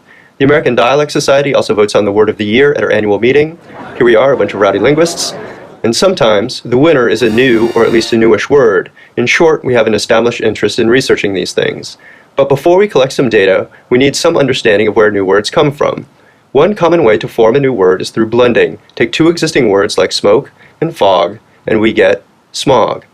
Let's take a look at another example. Bromance, which might appear like a blend of brother and romance, but this isn't quite accurate. It's actually a combination of bro and romance. Bro is a clipping of brother that exists as its own word or free morpheme. Shock the system, bro. Yeah.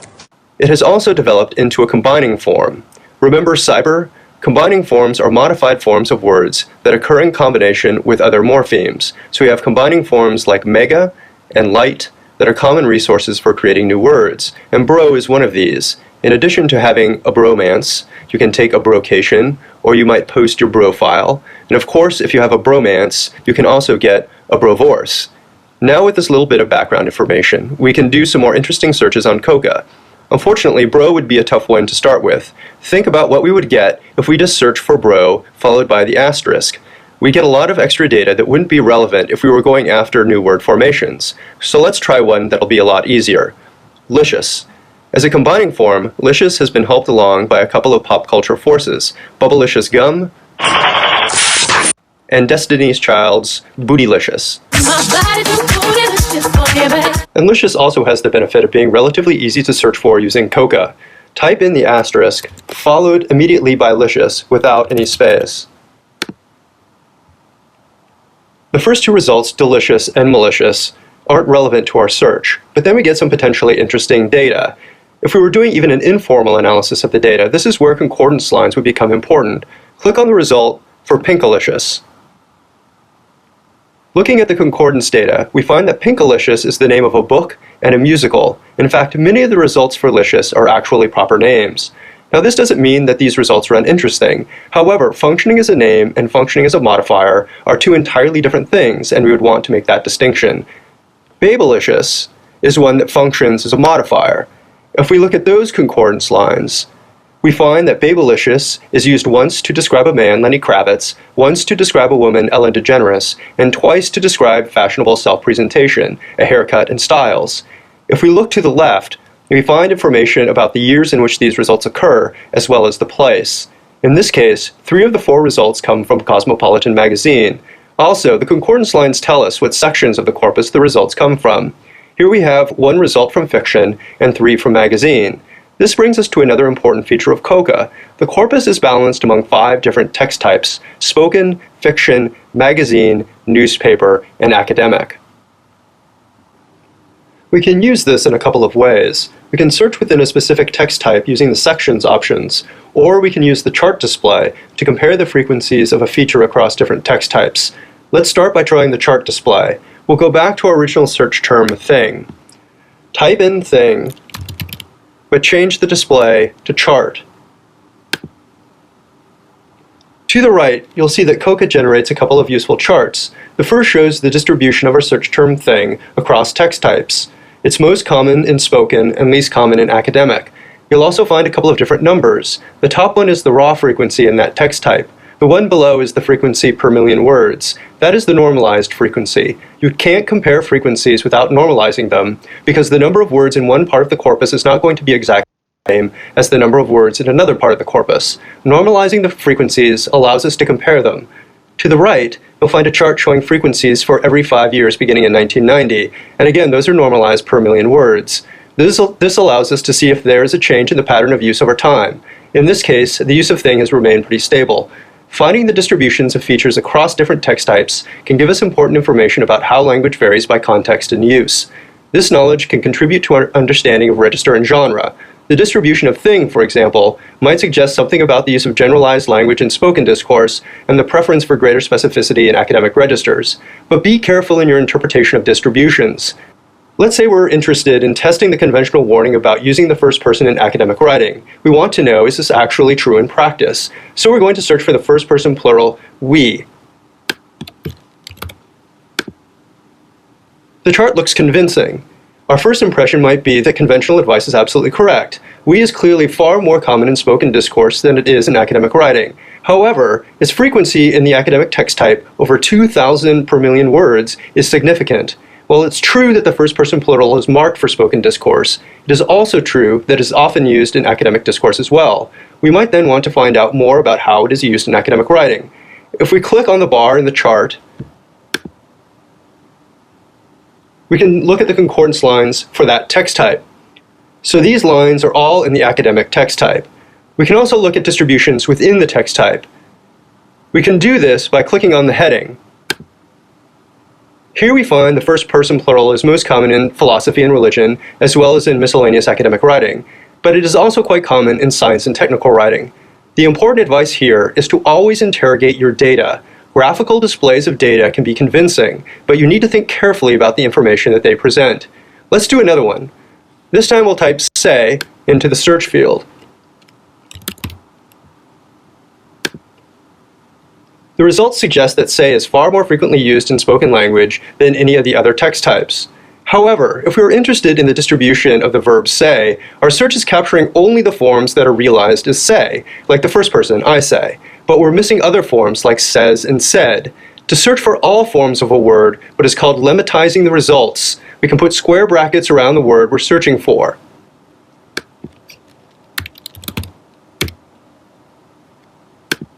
When we do that with "say," our results are very different. Now the newspaper text type has the most frequent use of the token. Lemmatization is a feature that you'll likely use a lot, and I can't emphasize its importance enough.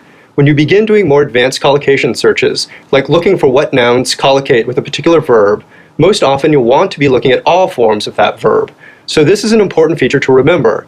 We might be interested in why this is happening in our example. One way we can get more information is to use the sections option. Change the display to list and select spoken from the sections option.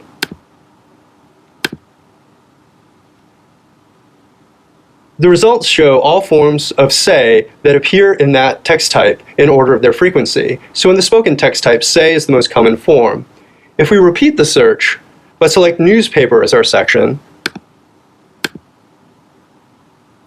we find that "said" is the most frequent form.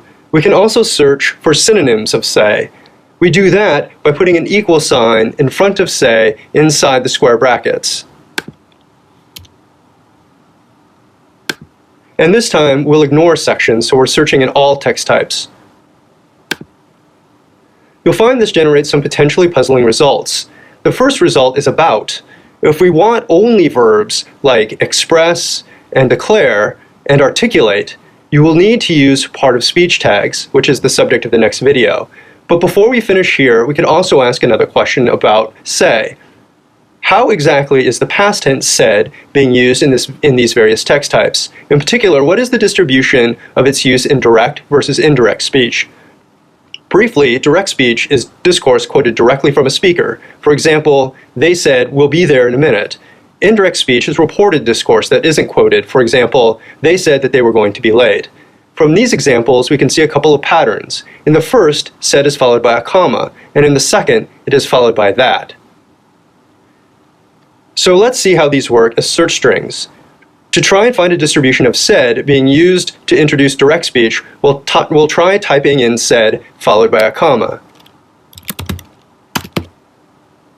You can, in fact, search for punctuation in Coca, but you need to separate the punctuation mark from other words with a space. So we'll need to put a space between "said" and the comma, and we'll change our display to chart. Our search shows that this string is most common in fiction, which is not particularly surprising.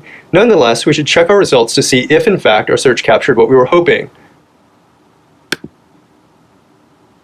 If we look at the concordance data for fiction, we find that the first line is actually not direct speech. However, the rest of the concordance data actually looks pretty good. Now let's try "said that."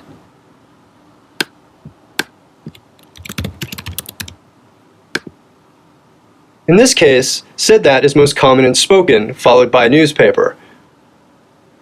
If we look at newspaper, we find that our search did in fact produce almost exclusively reported speech.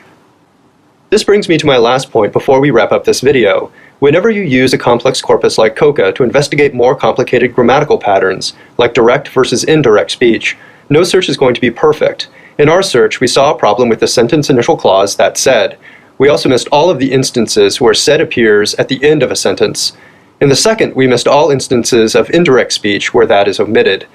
The goal is to refine your searching techniques to provide the most robust data that is relevant to the questions you are asking. Also be aware that your data will have its limits. Recognizing those limits will be key to your successful analysis. Okay, that was a lot. Now let's take a moment for a quick review. First, use the display options to control your data output. Do you want to see how a word or phrase is distributed across text types? Use the chart display. Do you want to see a list of collocates or forms? Use the list display. Use the asterisk as a wildcard. Set off with a space, it will stand in for a word or punctuation mark. Without a space, it will stand in for part of a word. Use the square brackets to lemmatize or search all forms of a word. Use the equal sign inside the square brackets to search for synonyms of a word. If you're using punctuation in a search, for example, to search for a word or phrase at the beginning of a sentence, set off the punctuation mark with a space. Finally, always be aware of the questions you want answers to and what sort of data will answer those questions. Try different searches, play around. If the interface gets messed up, just hit the reset button and always be aware of and be able to articulate the limits of the data you generate. That's it. Thanks for watching.